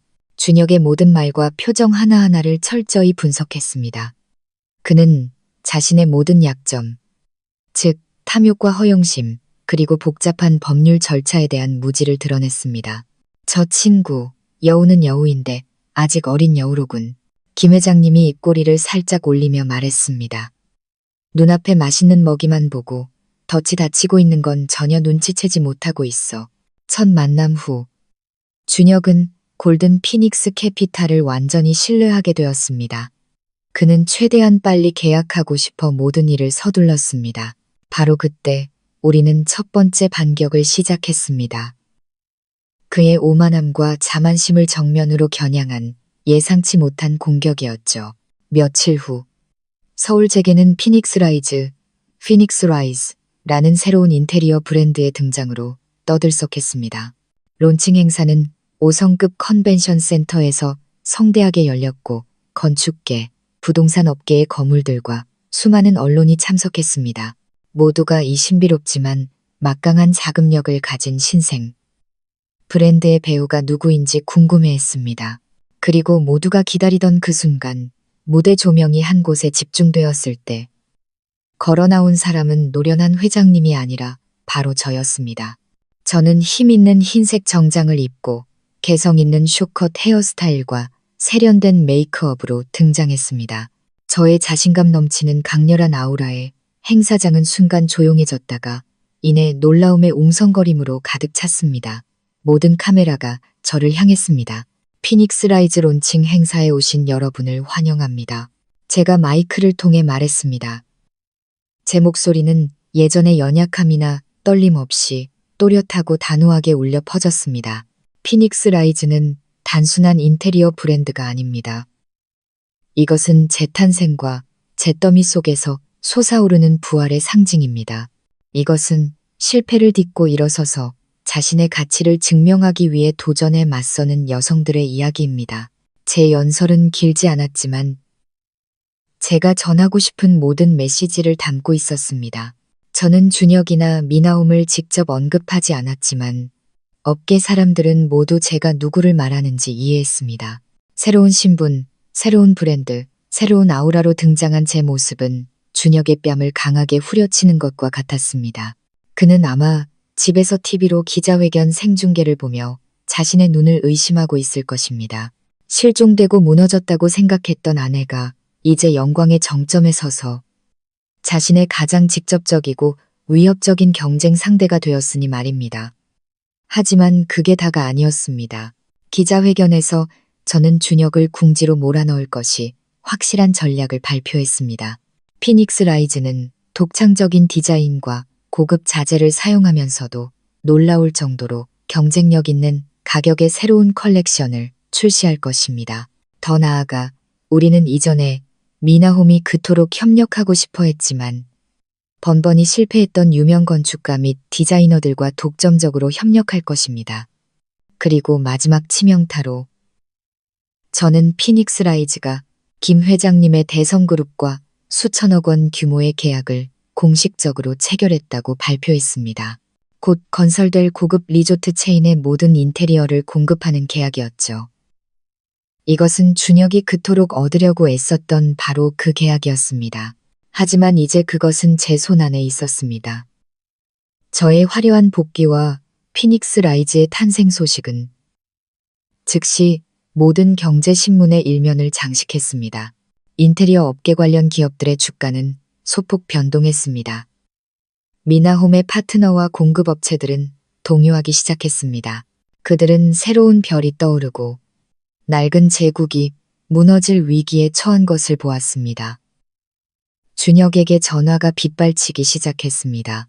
공급업체들은 대금 조기 결제를 요구했고 계약금을 낸 고객들은 진행 상황 확인을 요청했습니다. 은행도 그의 회사 대출을 재검토하기 시작했습니다. 사방에서 오는 압박이 준혁의 어깨를 짓눌렀습니다. 그는 진퇴양난의 상황에 처했습니다. 한편으로는 골든 피닉스 캐피탈의 회사를 좋은 가격에 팔기 위해 협상 중이고 다른 한편으로는 저와 피닉스 라이즈의 등장으로 미나홈의 가치가 매일 하락하고 있었습니다. 그가 망설일수록 회사의 가치는 떨어지고 서두를수록 덫에 빠지기 쉬웠습니다. 저는 그에게 생각할 시간이 많지 않다는 것을 알았습니다. 탐욕과 불안이 그를 잘못된 결정으로 몰아갈 것입니다. 저의 첫 번째 반격은 대성공이었습니다. 저는 재계에서 제 위치를 되찾았을 뿐만 아니라 적에게 심리적으로 큰 타격을 주어 그가 방향을 잃고 스스로 파멸의 길로 걸어가게 만들었습니다. 저의 복귀와 피닉스 라이즈의 강력한 부상은 업계에 큰 충격을 주었습니다. 준혁은 완전히 수세에 몰렸습니다. 그는 마치 궁지에 몰린 짐승처럼 두려움과 분노에 휩싸였습니다. 그는 제게 계속해서 전화하고 문자를 보냈습니다. 때로는 달콤하게 애원하고 때로는 협박하고 욕설을 퍼부었습니다. 미나야, 돌아와. 모든 걸 용서할 수 있어. 이 회사는 여전히 당신 거야. 내가 잘못했어. 이 배신자야, 감히 날 배신해? 네가 날 이길 수 있을 것 같아? 꿈깨. 저는 어떤 메시지에도 답하지 않았습니다. 저의 침묵은 그를 더욱 미치게 만들었습니다. 그는 제가 어떻게 이렇게 순식간에 변할 수 있었는지 이해하지 못했습니다. 누가 제 뒤에 있는지 알 수 없었죠. 그는 옛 직원들부터 사업 파트너까지 주변의 모든 사람을 의심하기 시작했습니다. 불안과 의심이 서서히 그의 이성을 좀먹고 있었습니다. 그동안 수진의 상황도 좋지 않았습니다.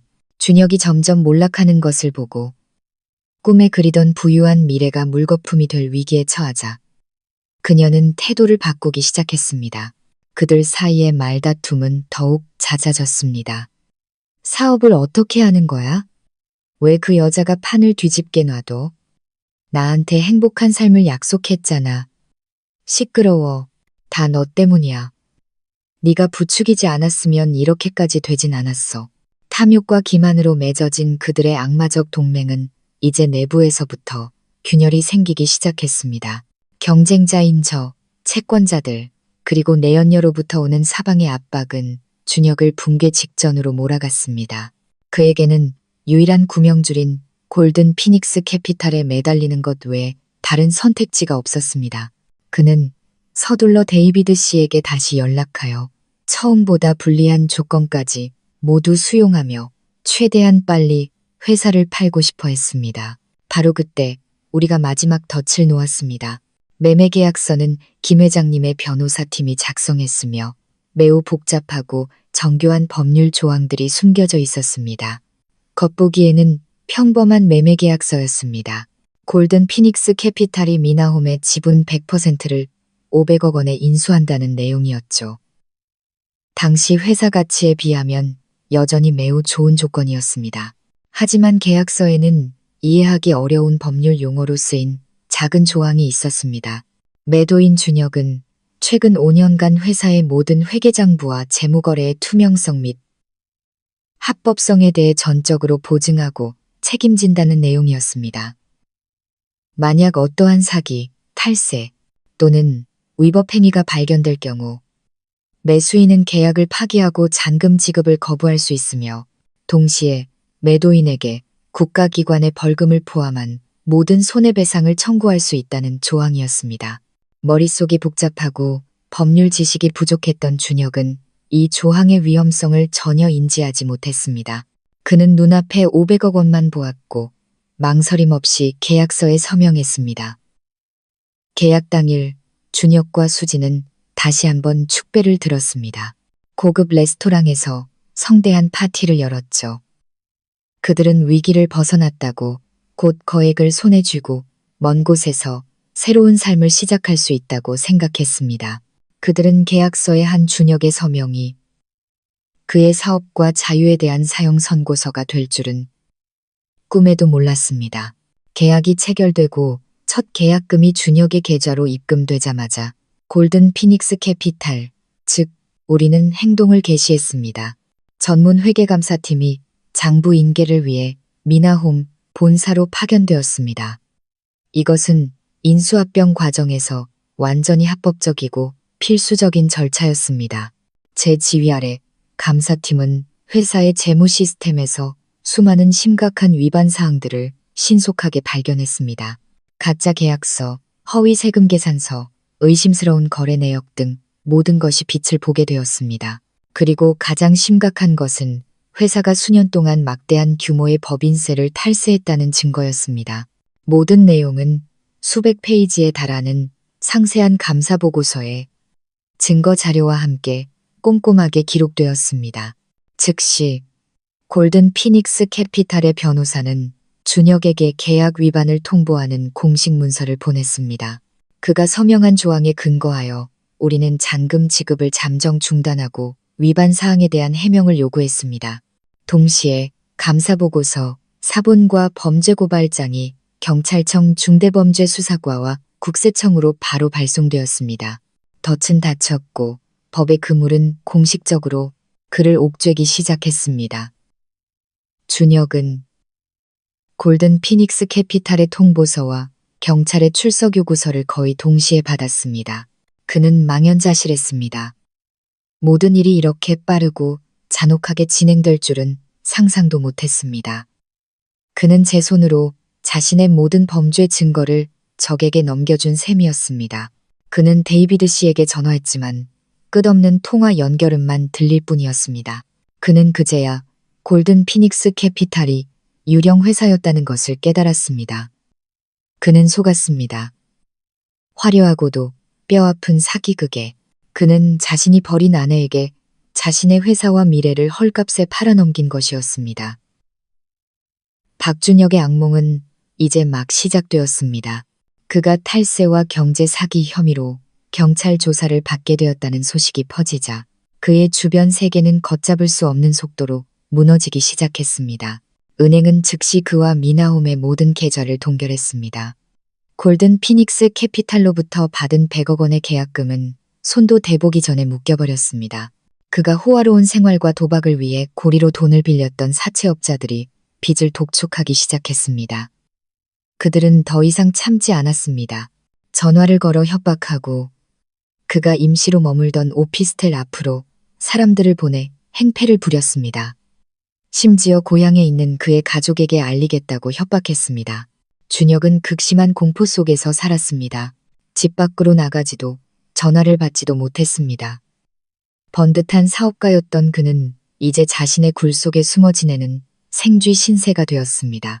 패닉 상태에서 그가 기댈 수 있는 유일한 사람은 수진이었습니다. 그는 그녀에게 전화하여 함께 도망치자고 애원했지만 그는 이 여자의 본성을 잊고 있었습니다. 수진은 준혁이 모든 것을 잃고 감옥에 갈 위기에 처했다는 것을 알자마자 망설임 없이 그를 버리고 도망쳤습니다. 미쳤어? 곧 감옥 갈 사람이랑 내 인생을 엮을 생각 없어. 전화기 너머 그녀의 목소리는 차갑고 잔인했습니다. 그동안 오빠가 준 돈은 내 청춘에 대한 보상금이라고 생각할게. 이제부터 우린 아무 사이도 아니야. 다시는 전화하지 마. 그 통화는 이미 피 흘리고 있던 준혁의 심장에 꽂힌 마지막 비수였습니다. 그는 돈과 사업뿐만 아니라 그녀를 위해 저를 배신했던 그 여자마저 잃었습니다. 그들의 사랑이라고 떠들어대던 것은 결국 값싼 거래에 불과했습니다. 절망에 빠진 준혁은 마지막으로 미친 짓을 저질렀습니다. 그는 제가 머물고 있는 것을 아는 김 회장님의 저택으로 찾아왔습니다. 안으로 들어갈 수는 없었고 문 밖에서 미친 사람처럼 소리 지를 뿐이었습니다. 서민아, 이 나쁜 년, 당장 나와. 네가 내 인생을 망쳤어. 당장 나오라고. 그는 소리치고 욕하고 대문을 두드렸지만 돌아오는 것은 침묵과 굳게 닫힌 철문뿐이었습니다. 저는 2층 발코니에서 분노와 무력감에 몸부림치는 그 남자를 조용히 내려다보았습니다. 더 이상 증오는 느껴지지 않았고 연민만이 남았습니다. 이 남자는 한때 제 남편이었고 제가 사랑했던 사람이었습니다. 지금은 어쩌다 저렇게 비참해졌을까요? 그를 파괴한 것은 제가 아니라 그의 탐욕과 사악함이었습니다. 한참을 소란 피우던 준혁은 결국 주저앉아 울기 시작했습니다. 모든 것을 잃은 남자의 울음소리였습니다. 뒤늦은 후회의 울음이었지만 모든 것은 이미 너무 늦었습니다. 몇 분 후 경찰차가 도착했고 그는 공공질서 문란 혐의로 연행되었습니다. 경찰차가 사라지는 것을 보며 저는 안으로 들어섰습니다. 모든 악연은 이제 끝내야 할 때였습니다. 며칠 후 낯선 번호로 전화가 걸려왔습니다. 수진이었습니다. 수화기 넘어 그녀의 목소리는 더 이상 거만하거나 날카롭지 않았고 두려움에 떨고 있었습니다. 언니, 저예요. 제발 한 번만 용서해 주세요. 제가 잘못했어요. 돈 일부는 돌려드릴 테니 고소 좀 취하해 주시면 안 될까요? 저 감옥 가기 싫어요. 저는 그녀가 울며 애원하는 것을 조용히 들었습니다. 지금 그녀의 모습이 눈에 선했습니다. 준혁을 버린 후 그녀는 남은 재산을 챙겨 해외로 도피하려 했습니다. 하지만 김 회장님이 그녀의 모든 퇴로를 막아버렸습니다. 여권은 무효화되었고 은행 계좌는 동결되었습니다. 그녀는 갈 곳이 없었습니다. 사기 공모 혐의로 수배 중이었죠. 수진아, 제가 입을 열었습니다. 목소리는 이상할 정도로 평온했습니다.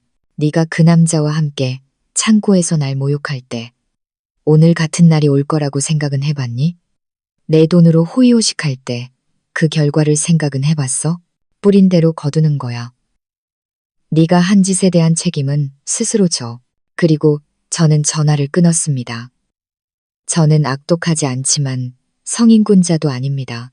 용서는 다른 사람의 인생을 무참히 짓밟은 자들에게 베풀 수 있는 것이 아니었습니다. 준혁과 수진, 그들은 각자 마땅히 받아야 할 결말을 맞이했습니다. 하늘의 그물은 넓고 성기지만 결코 빠져나갈 수 없습니다. 저와 김 회장님이 펼친 정의의 그물은 마침내 완벽하게 닫혔습니다. 연극은 정말로 막을 내렸습니다. 준혁과 수진의 결말은 이야기의 끝이 아니었습니다. 그것은 단지 어두웠던 한 장의 끝일 뿐이었습니다. 저에게는 새로운 장, 즉 미나옴을 완전히 되찾고 잿더미 위에서 다시 일으켜 세워야 하는 새로운 싸움이 기다리고 있었습니다. 준혁이 체포된 후 회사는 혼란에 빠졌습니다. 직원들은 동요했고 프로젝트는 중단되었습니다. 합법적인 인수자 자격으로 골든 피닉스 캐피탈이 공식적으로 회사를 인수했습니다. 바로 그때 제가 다시 나타났습니다. 과거의 유령이 아니라 골든 피닉스 캐피탈의 모회사인 피닉스 라이즈의 회장 자격으로요. 저는 전체 직원 회의이자 공개 기자회견을 열어 이 변화를 알리고 새로운 미래를 제시하기로 결정했습니다. 기자회견은 미나홈 사옥 로비에서 열렸습니다. 불과 몇 달 전까지만 해도 제가 주인이었다가 치욕 속에 쫓겨났던 바로 그 장소에서 오늘 저는 완전히 다른 모습으로 돌아왔습니다. 로비는 기자들, 파트너들, 그리고 전 직원들로 가득 찼습니다. 모두가 회사의 운명에 대해 수군거리며 기다리고 있었습니다. 오전 10시 정각. 저는 김 회장님, 그리고 변호사 팀과 함께 들어섰습니다. 저는 신뢰와 권위를 상징하는 네이비색 원피스를 입고 있었습니다. 모든 시선이 제게 쏠렸습니다. 놀라움, 호기심, 그리고 믿을 수 없다는 표정들이 섞여 있었습니다. 저는 연단에 올라 수년간 저와 함께했던 익숙한 직원들의 얼굴을 내려다보았습니다. 안녕하세요, 여러분.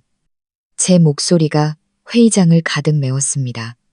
아마 아직 저를 기억하는 분들이 많을 겁니다. 저는 미나홈의 창업자 서미나입니다. 회의장은 침묵에 휩싸였습니다. 모두가 숨을 죽이고 제가 할 말을 기다렸습니다. 지난 시간 우리 회사는 큰 폭풍을 겪었습니다. 배신과 기만으로 인한 폭풍이었죠. 저 역시 그 폭풍의 희생자였습니다.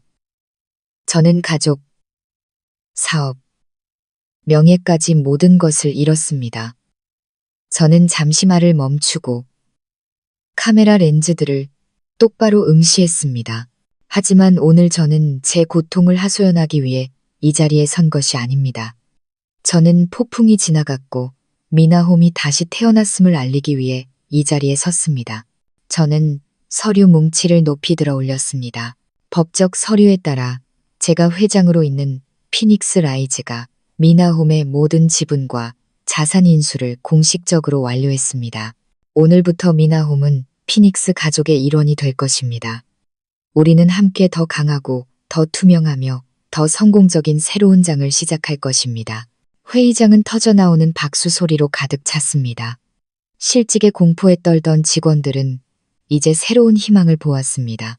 그들은 회사가 구원받았다는 사실뿐만 아니라 그들이 존경했던 리더의 화려한 복귀에 박수를 보냈습니다. 하지만 저는 진정으로 신뢰를 회복하고 제국을 재건하기 위해서는 말만으로는 부족하다는 것을 알았습니다. 그들에게 적나라한 진실을 보여줘야 했습니다. 그리고 그 투명성의 시작으로 제 목소리는 다시 단호해졌습니다. 여러분과 함께 짧은 영상을 하나 보고 싶습니다. 제 뒤에 대형 스크린이 켜지고 회의장은 다시 한번 침묵에 잠겼습니다.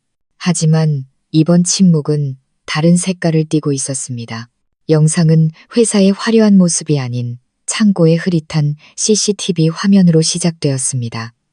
벌거벗은 채 웅크리고 있는 제 모습, 웃으며 촬영하고 있는 준혁과 수진의 모습, 그들의 모욕적인 말과 더러운 음모가 또렷하게 울려 퍼졌습니다. 회의장은 충격에 빠졌습니다. 사람들은 자신들이 보고 듣는 것을 믿을 수 없다는 듯 경악했습니다. 분노의 웅성거림이 터져나왔습니다. 몇몇 여직원들은 눈물을 참지 못했습니다. 그들이 존경했던 상사가 그토록 끔찍한 모욕을 겪었다는 사실을 상상조차 할 수 없었던 것입니다. 영상은 끝났지만 무겁고 두려운 침묵은 계속되었습니다. 저는 감정에 벅차 목소리가 떨렸지만 눈빛은 여전히 확고했습니다. 이 회사를 거의 파괴할 뻔했던 자들의 진짜 얼굴입니다. 그리고 제가 돌아와야만 했던 이유이기도 합니다. 저는 제 것을 되찾기 위해서만 돌아온 것이 아닙니다. 저는 정의를 되찾고 거짓과 배신이 없는 업무 환경을 다시 만들기 위해 돌아왔습니다. 저는 끝까지 남아 믿어준 여러분 모두와 함께 우리의 공동의 집을 다시 세우기 위해 돌아왔습니다. 제 말은 무거운 공기를 흩어버리는 약과 같았습니다. 이번에는 박수 소리가 더 크고 더 열렬했습니다. 그것은 환영을 넘어선 공감과 존중, 그리고 다시 타오르는 믿음의 표현이었습니다. 그날의 기자회견은 어두운 과거에 마침표를 찍고 미나홈의 새로운 새벽을 열어주었습니다. 하지만 저는 그것이 또 다른 연극, 즉 후회와 대가의 연극이 다른 곳에서 기다리고 있다는 신호탄임을 알았습니다. 제 기자회견은 언론에 큰 충격을 주었습니다. 창고에서의 끔찍했던 밤을 담은 영상은 민감한 부분이 모자이크 처리되었음에도 불구하고 준혁과 수진의 잔혹함을 보여주는 부인할 수 없는 증거가 되었습니다. 이전까지 반신반의하던 여론은 완전히 제 편으로 돌아섰습니다. 분노의 물결이 거세게 일었고 법이 가해자들을 엄중히 처벌해야 한다는 요구가 빗발쳤습니다. 준혁과 수진의 사건은 사회적 관심의 중심이 되었습니다. 한편 다른 곳에서는 준혁 가족의 막장 드라마가 펼쳐지고 있었습니다. 준혁이 체포되고 수진이 수배되자 그의 부모님도 연루를 피할 수 없었습니다. 그들은 범죄 은닉 및 공모 혐의로 조사를 받기 위해 소환되었습니다. 그들이 회사 탈취 음모에 직접 가담했다는 직접적인 증거는 없었지만 과거 낡은 아파트에서 가졌던 비밀 가족회의에서의 발언제가 나중에 수사기관에 제공하는 그들의 부정한 의도를 증명하기에 충분했습니다. 그들이 살던 집, 원래 제 돈으로 산 그 집도 나중에 제가 받을 손해배상 집행을 위해 가압류되었습니다. 고급 아파트에서 호의호식하던 그들은 낡고 허름한 옛 아파트로 돌아가 이웃들의 손가락질과 경멸 속에서 살아야 했습니다. 그들은 아들, 돈, 명예까지 모든 것을 잃었습니다. 김 회장님의 예측대로 막다른 길에 몰리자 인간은 상상도 못할 짓을 저질렀습니다. 어느 날 오후 제가 사무실에서 일하고 있을 때 비서가 준혁의 어머니가 만나고 싶어 한다고 전했습니다. 잠시 망설였지만 저는 만나기로 했습니다. 이 지경에 이르러서 또 무슨 꿍꿍이가 있는지 보고 싶었습니다. 준혁의 어머니는 예전에 거만하고 화려한 모습이 아니었습니다. 낡은 옷을 입고 얼굴은 초췌했으며 머리카락은 희끗희끗해져 있었습니다. 10년은 좋게 늙어 보였습니다. 저를 보자마자 그녀는 무릎을 꿇고 통곡하기 시작했습니다. 미나야, 아가, 내가 빌게. 제발 우리 준혁이 좀 용서해 주렴. 걔가 어리석어서 그 못된 년한테 속아서 그런 거야. 본성은 착한 애야. 너를 얼마나 사랑했는데. 제발 불쌍히 여겨서 탄원서라도 하나 써주렴. 우리 집 외아들인데 걔가 감옥 가면 우리 식구는 어떻게 살라고. 그녀는 울면서 제게 기어와 다리를 붙잡으려 했습니다. 저는 한 걸음 물러서며 차가운 눈빛으로 말했습니다. 일어나세요. 여긴 회사지 연극하는 곳이 아닙니다. 저의 냉담함에 그녀는 흠칫했습니다. 그녀는 저를 올려다보았습니다. 눈은 붉게 충혈되어 애원으로 가득 차 있었습니다. 미나야, 내가 우리 식구가 다 잘못했다. 내가 자식 교육을 잘못 시켰어. 하지만 제발 우리 아들에게 다시 시작할 기회를 한 번만 주렴. 내가 이렇게 빌게. 기회요. 저는 씁쓸하게 비웃었습니다. 아드님이 내연녀와 함께 저를 모욕할 때 그들은 제게 기회를 줬나요? 아버님 어머님이 제 재산을 빼앗고 저를 길거리로 내쫓을 계획을 짤 때 제게 기회를 주셨나요? 어머님, 모든 것은 법이 해결할 문제입니다. 바람을 심었으니 태풍을 거두는 법이죠. 그게 아드님이 치러야 할 대가입니다. 제가 단호하자 준혁의 어머니는 설득이 불가능하다는 것을 깨닫고 전략을 바꿨습니다. 그녀는 자신의 고통에 대해 하소연하기 시작했습니다. 준혁의 아버지가 충격으로 쓰러져 몸져 누웠고 돈 한 푼 없이 빈곤과 질병 속에서 살고 있다고 말했습니다. 동정심으로 제 마음을 약하게 만들려 했지만 제 마음은 이미 굳어 있었습니다. 그것은 어머님 댁이 자초한 결과입니다. 저는 감정 없는 목소리로 말했습니다. 그날 그렇게 탐욕스럽고 잔인하지 않았다면 오늘 같은 날은 없었을 겁니다. 이야기는 여기서 끝입니다. 이제 돌아가세요. 저는 더 이상 한마디도 듣고 싶지 않아 몸을 돌렸습니다. 잠깐. 준혁의 어머니가 소리쳤습니다. 그녀의 목소리는 갑자기 악독해졌습니다. 네가 이긴 것 같아. 네가 편안하게 살 수 있을 것 같아. 똑똑히 들어. 넌 절대 행복해질 수 없을 거야. 내 아들이 감옥에 갔으니 나도 네가 편하게 사는 꼴은 못 봐. 평생 널 저주할 거야. 그녀의 저주가 등 뒤에서 울렸지만 더 이상 저에게 상처를 줄 수는 없었습니다. 저는 그저 눈먼 어머니, 탐욕과 증오에 눈이 먼 한 여인이 불쌍할 뿐이었습니다. 그녀의 마지막 연극은 비참한 실패로 막을 내렸습니다. 사무실 문이 닫히고 저와 그 가족 사이의 마지막 연결고리가 완전히 끊어졌습니다. 과거는 정말로 과거가 되었습니다. 준혁과 수진의 재판은 공개적으로 진행되었고 여론의 큰 주목을 받았습니다. 저는 법정에 출석하지 않았습니다. 모든 것을 변호사팀에 위임했죠. 제게 너무 많은 고통을 준 그 얼굴들을 다시 보고 싶지 않았습니다. 저는 뉴스를 통해 재판 소식을 접했습니다. 녹음, 영상, 재무 서류 등 부인할 수 없는 증거들 앞에서 준혁과 수진은 죄를 부인할 수 없었습니다. 법정에서 그들은 서로에게 책임을 떠넘겼습니다. 준혁은 수진의 유혹과 꼬임에 넘어갔다고 말했고 수진은 울면서 자신이 어리고 세상 물정을 몰라 준혁에게 속고 강요당했다고 주장했습니다. 하지만 그들의 모든 변명은 철석 같은 증거 앞에서 무의미했습니다. 법원은 합당한 판결을 내렸습니다. 주범인 박준혁은 사기, 횡령, 모욕, 간통죄로 징역 15년을 선고받았습니다. 적극적인 공범이었던 이수진은 징역 7년을 선고받았습니다. 또한 두 사람은 제게 입힌 모든 물질적, 정신적 피해를 배상해야 했습니다.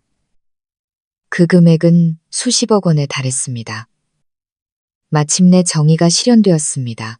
판결이 선고된 날, 저는 통쾌함보다는 이상한 안도감을 느꼈습니다. 악몽은 정말로 끝났고 악인들은 대가를 치렀습니다. 몇 달 후 모든 것이 잠잠해졌을 때 교도소에서 편지 한 통을 받았습니다. 준혁이 보낸 것이었습니다. 읽어야 할지 오랫동안 망설였지만 마지막으로 한번 마주하기로 결심했습니다. 편지에는 더 이상 달콤한 말이나 욕설이 없었고 뒤늦은 후회로 얼룩진 서툰 글씨만 남아 있었습니다. 미나야, 네가 이 글을 읽을 때쯤이면 난 차가운 벽 안에서 기나긴 세월을 시작했겠지. 용서를 구하기 위해 이 편지를 쓰는 건 아니야. 그럴 자격이 없다는 걸 아니까. 그저 미안하다는 말, 마음 깊은 곳에서 우러나오는 진심 어린 사과를 하고 싶었어. 너무 늦었다는 걸 알지만 내가 틀렸어. 처음부터 틀렸지. 탐욕과 질투가 날 악마로 만들었어. 난 진심으로 날 사랑해준 유일한 여자를 내 손으로 파괴했고 우리가 가질 수 있었던 행복을 내 손으로 묻어버렸어. 이곳에 있으면서 많은 생각을 했어. 우리가 처음 사업을 시작했던 날들, 힘들었지만 정말 행복했던 그 시간들이 떠올라. 난 모든 걸 가졌지만 소중함을 몰랐어. 난 벌받아 마땅해. 단 한 가지 바라는 게 있다면 나중에 네가 새로운 행복을 찾았을 때 부디 잘 지내고 행복했으면 좋겠어. 나 같은 최악의 남자는 잊어버려. 안녕. 내가 잃어버린 아내에게. 저는 편지를 접었습니다. 눈물은 한 방울도 흐르지 않았습니다. 그의 사과는 이제 제게 아무 의미도 없었습니다. 과거는 흉터가 되었지만 더 이상 아프지는 않았습니다. 저는 그 편지를 발코니로 가져가 불을 붙였습니다. 편지가 재가 되어 바람에 흩날리는 것을 보며 제 인생의 어두운 기억 한 조각을 제 손으로 묻는 듯한 기분이었습니다. 모든 은원과 애증은 이 순간부로 정말로 연기처럼 사라졌습니다. 저는 여행을 떠나기로 결심했습니다. 특별한 목적 없이 그저 제 영혼이 쉬고 치유될 수 있도록 저는 제주도를 선택했습니다. 저와 김 회장님이 처음 만났던 곳, 운명이 시작된 그곳을. 하지만 이번에는 혼자였습니다. 가을의 제주도는 공기가 서늘했고 구불구불한 언덕길이 소나무 숲 사이로 이어졌습니다. 저는 도시의 소음에서 벗어난 한적한 언덕 위에 있는 작고 예쁜 고택을 빌렸습니다. 매일 아침 새소리에 잠을 깨고 수국이 핀 정원을 산책하고 벽난로 옆에서 책을 읽으며 따뜻한 커피를 마셨습니다. 더 이상 일도, 지나간 일도 생각하지 않았습니다. 느리게 사는 법, 제 자신의 목소리에 귀 기울이는 법을 배웠습니다. 행복은 때로 자연과 하나 되어 누구에게도 얽매이지 않고 나 자신으로 사는 것만으로도 충분하다는 것을 깨달았습니다. 어느 날 오후 언덕 꼭대기에서 노을을 바라보고 있을 때 김 회장님께 전화가 왔습니다. 아가, 어디야? 좀 어때? 괜찮아졌니? 그분의 목소리는 여전히 따뜻하고 다정했습니다. 네, 괜찮아요. 제주도인데 공기가 정말 좋아요. 잘 됐구나. 푹 쉬어. 회사 일은 나랑 다른 사람들이 알아서 할 테니 너에겐 너만의 시간이 필요해. 우리는 한참 동안 이야기를 나눴습니다. 그분은 회사 상황과 새로운 프로젝트에 대해 이야기해 주셨고 저는 길에서 본 노란 유채꽃에 대해 이야기했습니다. 대수롭지 않은 대화였지만 마음이 따뜻해졌습니다. 제가 어디에 있든 항상 저를 지켜보고 걱정해주는 분이 있다는 것을 알았습니다. 전화를 끊기 전 김 회장님이 갑자기 말씀하셨습니다.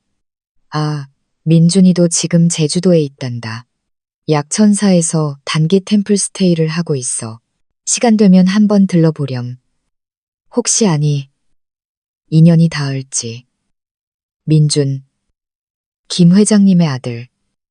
저도 모르게 미소 지었습니다. 이것 또한 운명의 장난일지도 모른다고 생각했습니다. 김 회장님의 말씀을 듣고 주말 아침 저는 약천사를 찾아가기로 했습니다. 그곳은 높은 언덕 위에 위치해 끝없이 펼쳐진 푸른 소나무 숲에 둘러싸여 있었습니다. 고요하고 장엄한 공간은 시끄러운 속세와 완전히 분리되어 있었죠. 저는 민준을 바로 찾아가지 않았습니다.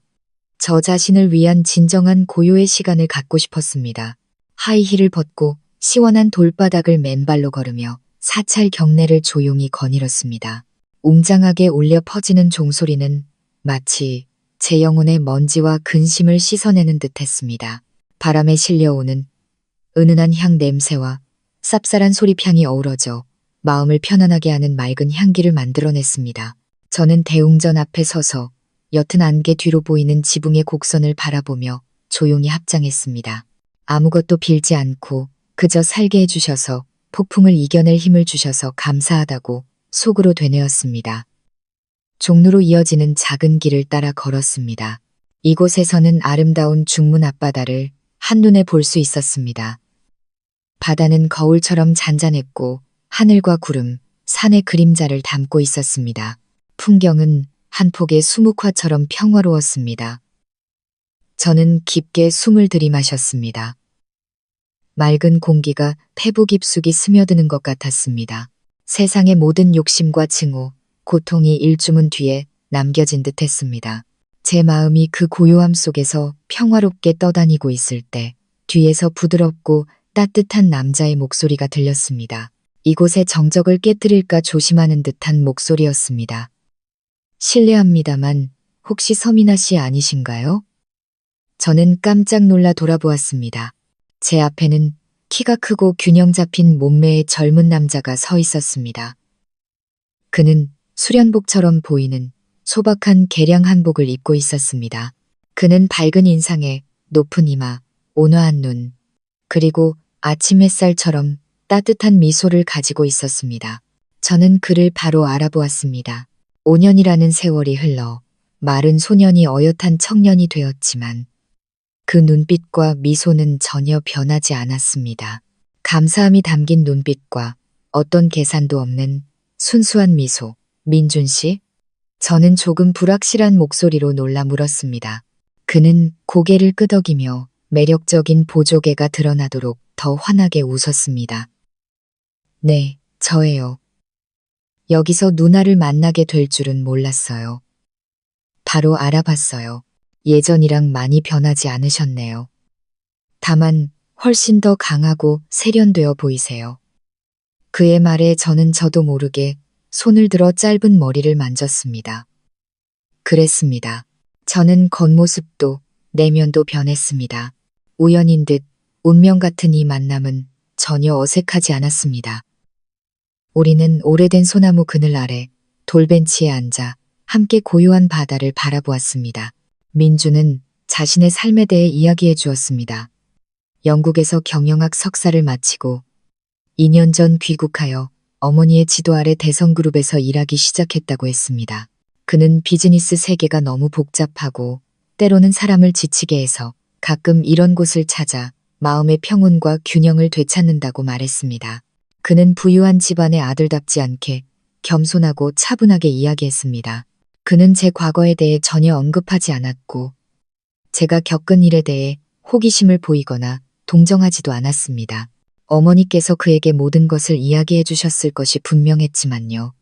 그는 저를 오랜만에 만난 누나이자 친구처럼 자연스럽고 진심으로 대했습니다. 그의 섬세함에 저는 마음이 아주 편안해졌습니다. 오랜만에 경계심 없이 한 남자와 대화할 수 있었습니다. 어떤 가면도 쓸 필요가 없었죠. 우리는 아픈 이야기는 하지 않았습니다. 읽었던 책, 최근에 들은 클래식 음악, 그리고 삶에서 주고받는 것의 의미에 대해 이야기했습니다. 우리는 놀라울 정도로 공통점이 많다는 것을 깨달았습니다. 우리 둘 다 상실을 경험했고 덧없는 물질적 가치보다는 정신적 가치를 더 소중히 여겼습니다. 민주는 일찍 돌아가신 아버지와 어린 시절의 추억, 그리고 어머니인 김 회장님이 어떻게 혼자 힘으로 그를 키워내셨는지에 대해 이야기해 주었습니다. 저는 그의 이야기를 들으며 제 자신의 모습을 보는 것 같았습니다. 누나, 정말 존경스러워요. 민준이 갑자기 진심 어린 눈빛으로 저를 보며 말했습니다. 어머니한테 모든 이야기를 들었어요. 누나가 혼자서 얼마나 강인하게 버텨내셨을지 상상도 안 가요. 때로는 흉터가 숨겨야 할 것이 아니라 가장 끈질긴 생명력의 증거가 되는 것 같아요. 그의 말은 동정이 아니라 깊은 공감과 이해였습니다. 그것은 시원한 시냇물처럼 제 영혼의 가장 메마른 구석으로 부드럽게 흘러들어와 여전히 남아있던 상처를 어루만져 주었습니다. 처음으로 누군가가 제 흉터를 보고 희생자의 가련함이 아닌 강인함의 아름다움을 보아주었습니다. 제주도에서의 남은 날들 동안 우리는 자주 만났습니다. 그는 저를 위해 특별한 여행 가이드가 되어 사람들이 잘 모르는 조용하고 아름다운 곳들을 안내해 주었습니다. 우리는 시끄럽고 붐비는 곳은 가지 않았습니다. 그는 저를 한적한 소나무 숲으로 데려갔고 우리는 그곳에서 몇 시간이고 앉아 나무십 사이로 부는 바람 소리를 들었습니다. 그는 골목길에 숨겨진 작은 카페로 저를 데려갔습니다. 그곳에는 화려한 부겐빌레아와 깊이 있는 김광석의 노래가 흘렀습니다. 우리는 이른 새벽, 호수가 은빛 안개로 덮여 있을 때 함께 산책했습니다. 밤에는 야시장에서 따뜻한 길거리 음식을 먹으며 작은 플라스틱 의자에 옹기종기 앉아 즐겁게 웃고 이야기했습니다. 우리 사이의 감정은 제주도의 아침 안개처럼 자연스럽고 부드럽게 피어났습니다. 화려한 말이나 과시적인 행동은 없었습니다. 폭풍우를 겪고 서로에게서 평화로운 안식처를 찾은 두 영혼의 교감에서 비롯된 것이었습니다. 제 휴가가 끝나고 민준의 템플스테이도 끝났을 때 우리는 함께 비행기를 타고 서울로 돌아왔습니다. 꿈 같은 공간이었던 제주도를 떠나면서 모든 것이 예전으로 돌아갈까봐 조금 걱정했습니다. 하지만 아니었습니다. 민준의 존재는 제 눈에 비친 서울을 다르게 만들었습니다. 도시는 여전히 바쁘고 활기찼지만 저는 더 이상 외롭지 않았습니다. 민준은 서두르거나 공격적으로 다가오지 않았습니다. 그저 조용히 제 곁에 머물며 아주 사소한 행동들로 저를 챙겨주었습니다. 제가 회사 재건으로 바쁜 것을 알고는 건강에 좋은 담백한 음식들로 직접 만든 도시락을 종종 사무실로 가져다 주었습니다. 제가 예술을 좋아하는 것을 알고는 말없이 클래식 음악회나 미술 전시회 표를 예매해 작은 놀라움을 선사했습니다. 그는 제 일에 절대 간섭하지 않았지만 제가 어려움을 겪거나 조언이 필요할 때면 항상 가장 끈기 있게 들어주고 깊이 있고 객관적인 시각을 제시해 주었습니다. 그는 제 삶에서 없어서는 안 될 존재가 되었습니다. 따뜻하고 든든하며 신뢰할 수 있는 존재. 주말 저녁, 비가 온 뒤에 서울은 이상하게도 공기가 시원했습니다. 민준이 저녁 식사를 제안했지만 장소는 말해주지 않고 예쁜 원피스를 입고 오라고만 했습니다.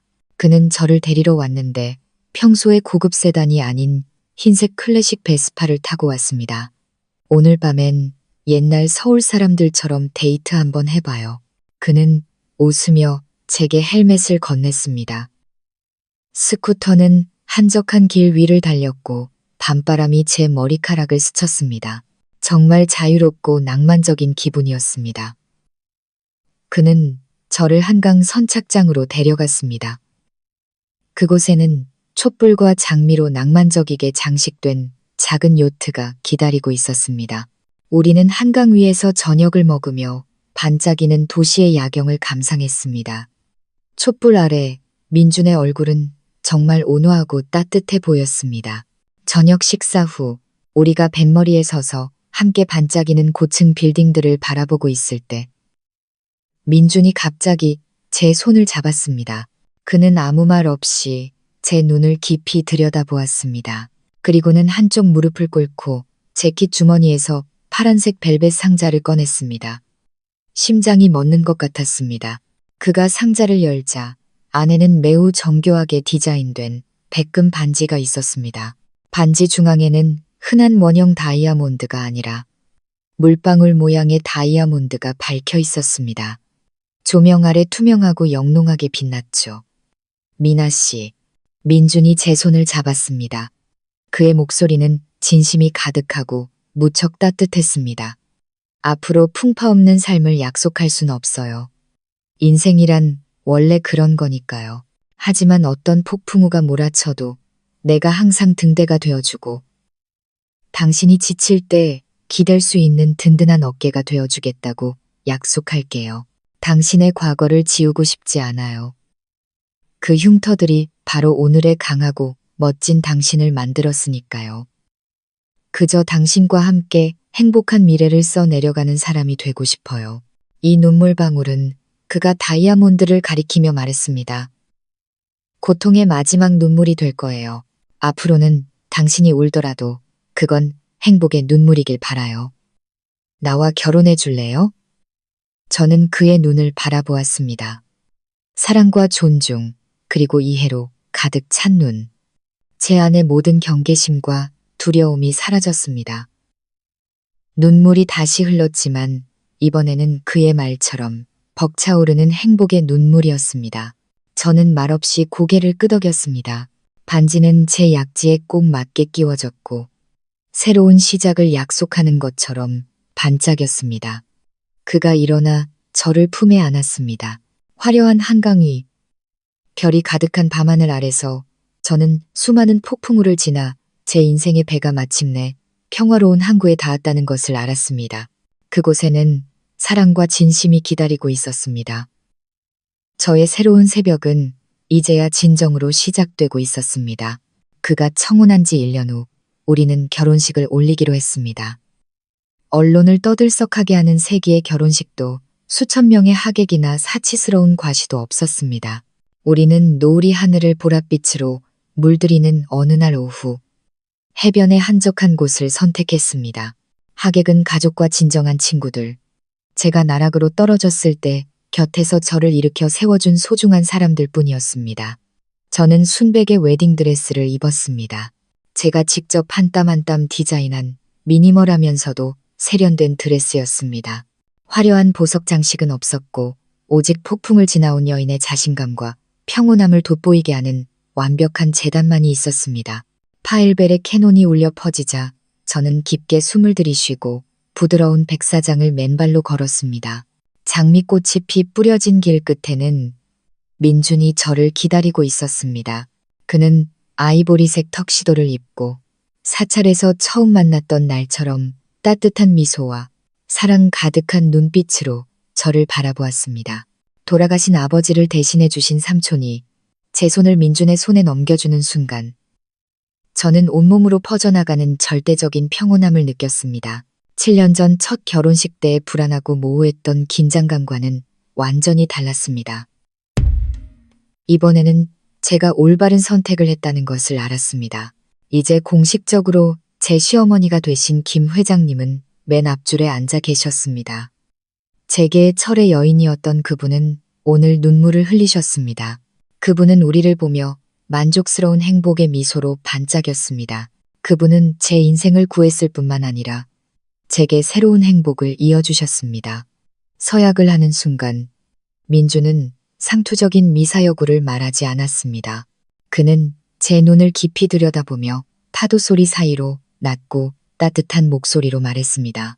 당신에게 눈물 없는 삶을 약속할 순 없지만 그 눈물을 닦아주는 사람이 되겠다고 약속할게요.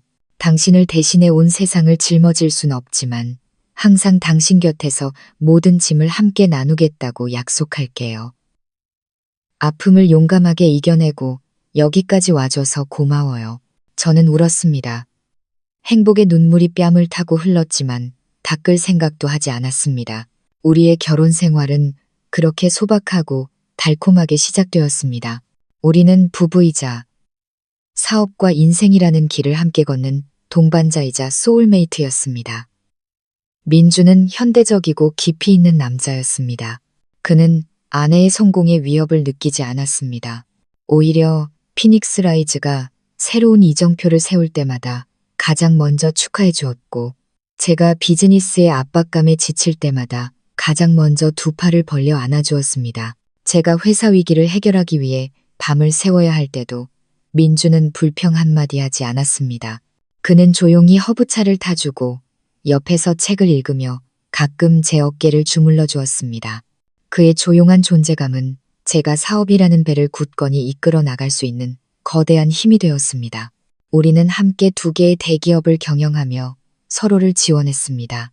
피닉스 라이즈와 대성그룹은 때려야 뗄 수 없는 전략적 파트너가 되어 강력한 경제 세력을 형성했습니다. 하지만 저를 가장 자랑스럽게 만든 것은 수천억의 매출액이 아니라 불사조 재단이었습니다. 재단은 눈부시게 발전하여 전국 수천 명의 여성들에게 버팀목이 되었습니다. 폭력에서 벗어나 자신감을 되찾고 재단의 지원으로 새로운 삶을 시작하는 여성을 볼 때마다 제 마음은 따뜻해졌습니다.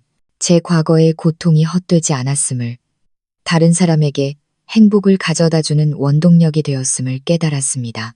우리의 행복은 결혼 2년 후 제가 임신 사실을 알게 되면서 절정에 달했습니다. 더욱 놀라운 것은 쌍둥이였다는 사실입니다. 임신 기간 내내 저는 민준과 시어머니의 보살핌 속에서 여왕처럼 지냈습니다.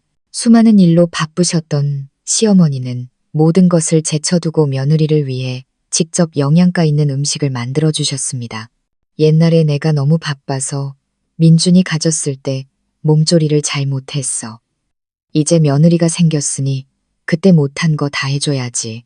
시댁의 진심 어린 관심 속에서 저는 첫 결혼의 냉랭하고 계산적이었던 관계 속에서 그토록 갈망했던 진정한 가정의 따뜻함을 느꼈습니다. 제가 진통을 시작한 날은 마치 제가 창고에 갇혔던 그 밤처럼 비가 억수같이 쏟아졌습니다. 하지만 이번에는 혼자가 아니었습니다. 민주는 분만실에서 한시도 제 곁을 떠나지 않았습니다. 그는 제 손을 꽉 잡았는데 저보다 땀을 더 많이 흘렸습니다. 그는 계속해서 제 귓가에 속삭였습니다. 힘내, 여보. 곧 아기들 만날 수 있어. 내가 여기 있어. 항상 당신 곁에 있을게. 아들, 딸 쌍둥이의 첫 울음소리가 울려 퍼졌을 때 저는 민준이 우는 것을 보았습니다. 항상 침착하고 든든했던 그 남자가 두 작은 천사를 처음 품에 안았을 때 아이처럼 울었습니다. 우리는 아이들의 이름은 안과 민이라고 지었습니다. 아이들이 평안하고 늘 밝은 곳을 향해 나아가길 바라는 마음에서였습니다. 두 아이의 등장은 제 마음속 마지막 빈 공간을 채워주었습니다. 넓은 집은 이제 아이들의 웃음소리, 옹알이, 그리고 울음소리로 가득 찼습니다. 엄마가 되는 것은 힘든 여정이지만 행복으로 가득했습니다. 아이가 아파밤을 새울 때 서투르게 기저귀를 갈고 분유를 타는 민준을 보며 사랑이 솟아올랐습니다. 우리는 함께 부모가 되는 법을 배우고 작은 기쁨과 슬픔 하나하나를 나누었습니다. 행복은 거창하고 멀리 있는 것이 아니라 이런 평범한 일상의 순간에 존재한다는 것을 깨달았습니다. 가끔 아이들이 잠든 모습을 보며 과거를 떠올리곤 했습니다. 준혁과 수진. 창고에서의 끔찍한 밤, 포기하고 싶을 만큼 절망적이었던 날들의 기억을. 이제 모든 것이 낡고 희미한 필름처럼 느껴졌습니다. 더 이상 아프지도 원망스럽지도 않았습니다. 그들은 제 아름다운 현재와 아무 관련 없는 낯선 사람들이 되었습니다. 교도소에 있는 준혁은 많이 늙고 과묵해졌다고 들었습니다. 수지는 몇 년 복역 후 출소했지만 전과자라는 낙인 때문에 힘든 육체 노동을 하며 숨어 지낸다고 했습니다. 그들은 자신들이 저지른 일에 대한 대가를 치르고 있었고 그 대가는 그들의 남은 인생 전부였습니다. 저의 가장 큰 복수는 그들에게 내려진 법의 심판이 아니라 제가 누리고 있는 이 완벽하고 행복한 삶이었습니다. 저는 그들이 저를 파괴할 수 없다는 것을 증명했습니다. 저는 그들이 남긴 잿더미 속에서 수만 배는 더 눈부시고 강하게 다시 태어났습니다. 피닉스 라이즈 창립 5주년 기념일 저녁. 저는 펜트하우스 발코니에 서서 반짝이는 서울의 야경을 내려다보고 있었습니다. 민준이 뒤에서 다가와 부드럽게 저를 안고 제 어깨에 턱을 기댔습니다. 무슨 생각해요? 그가 낮고 따뜻한 목소리로 물었습니다. 저는 미소 지으며 그의 어깨에 머리를 기댔습니다. 우리가 걸어온 길을 생각하고 있었어요. 만약 그날 그런 일을 겪지 않았다면 아마 난 여전히 순진하고 사람을 맹목적으로 믿는 여자로 살고 있었을 거예요. 고통이 날 단련시켰고 내 자신의 진정한 가치를 깨닫게 해줬어요. 민주는 저를 더 꽉 안았습니다. 당신은 내가 아는 가장 강인한 여자예요. 난 당신이 자랑스러워, 여보. 저는 몸을 돌려 그의 눈을 깊이 바라보았습니다. 내게 와줘서, 날 치유해줘서 고마워요. 내게 진정한 가족을 만들어줘서 고마워요. 저는 한 여성의 삶이 강과 같다는 것을 깨달았습니다. 잔잔할 때도 있고 파도가 칠 때도 있죠. 우리에게 무슨 일이 일어날지는 선택할 수 없지만 그것에 어떻게 맞설지는 온전히 선택할 수 있습니다. 저는 무너지지 않고 일어서서 싸우기를 선택했습니다. 그리고 저는 이겼습니다. 악한 자들을 이겼을 뿐만 아니라 더 중요하게는 제 자신의 연약함을 이겨냈습니다. 마음 쉼터 시청자 여러분, 제 이야기는 여기까지입니다. 제가 이 이야기를 다시 꺼낸 것은 현재의 성공을 자랑하기 위함이 아니라 이 영상을 보고 계신 모든 여성분들께 메시지를 전하고 싶어서입니다. 당신이 아무리 끔찍한 상황에 처해 있더라도 배신당하고 짓밟였더라도 절대로 희망을 포기하지 마세요. 그것이 끝이라고 생각하지 마세요. 당신 자신의 가치를 믿으세요. 모든 여성의 내면 깊은 곳에는 불 속에서 다시 태어날 기회를 기다리는 불사조와 같은 비범한 힘이 숨어 있다는 것을 기억하세요. 막다른 길에 몰렸을 때가 바로 당신이 가장 강해지는 순간입니다. 일어서서 눈물을 닦고 당신이 마땅히 누려야 할 행복을 위해 싸우세요. 비가 온 뒤에는 반드시 날이 개고 가장 눈부신 새벽은 결코 포기하지 않는 사람들을 기다리고 있으니까요. 눈물과 웃음이 가득했던 제 여정을 함께 해주셔서 감사합니다. 만약 제 이야기가 여러분께 아주 작은 힘이라도 삶에 대한 작은 믿음이라도 드릴 수 있었다면 그것이 저의 가장 큰 행복입니다. 자신을 소중히 여기고 당신은 행복할 자격이 있다는 것을 항상 믿으세요. 마음 쉼터의 다음 이야기에서 다시 뵙겠습니다. 감사합니다.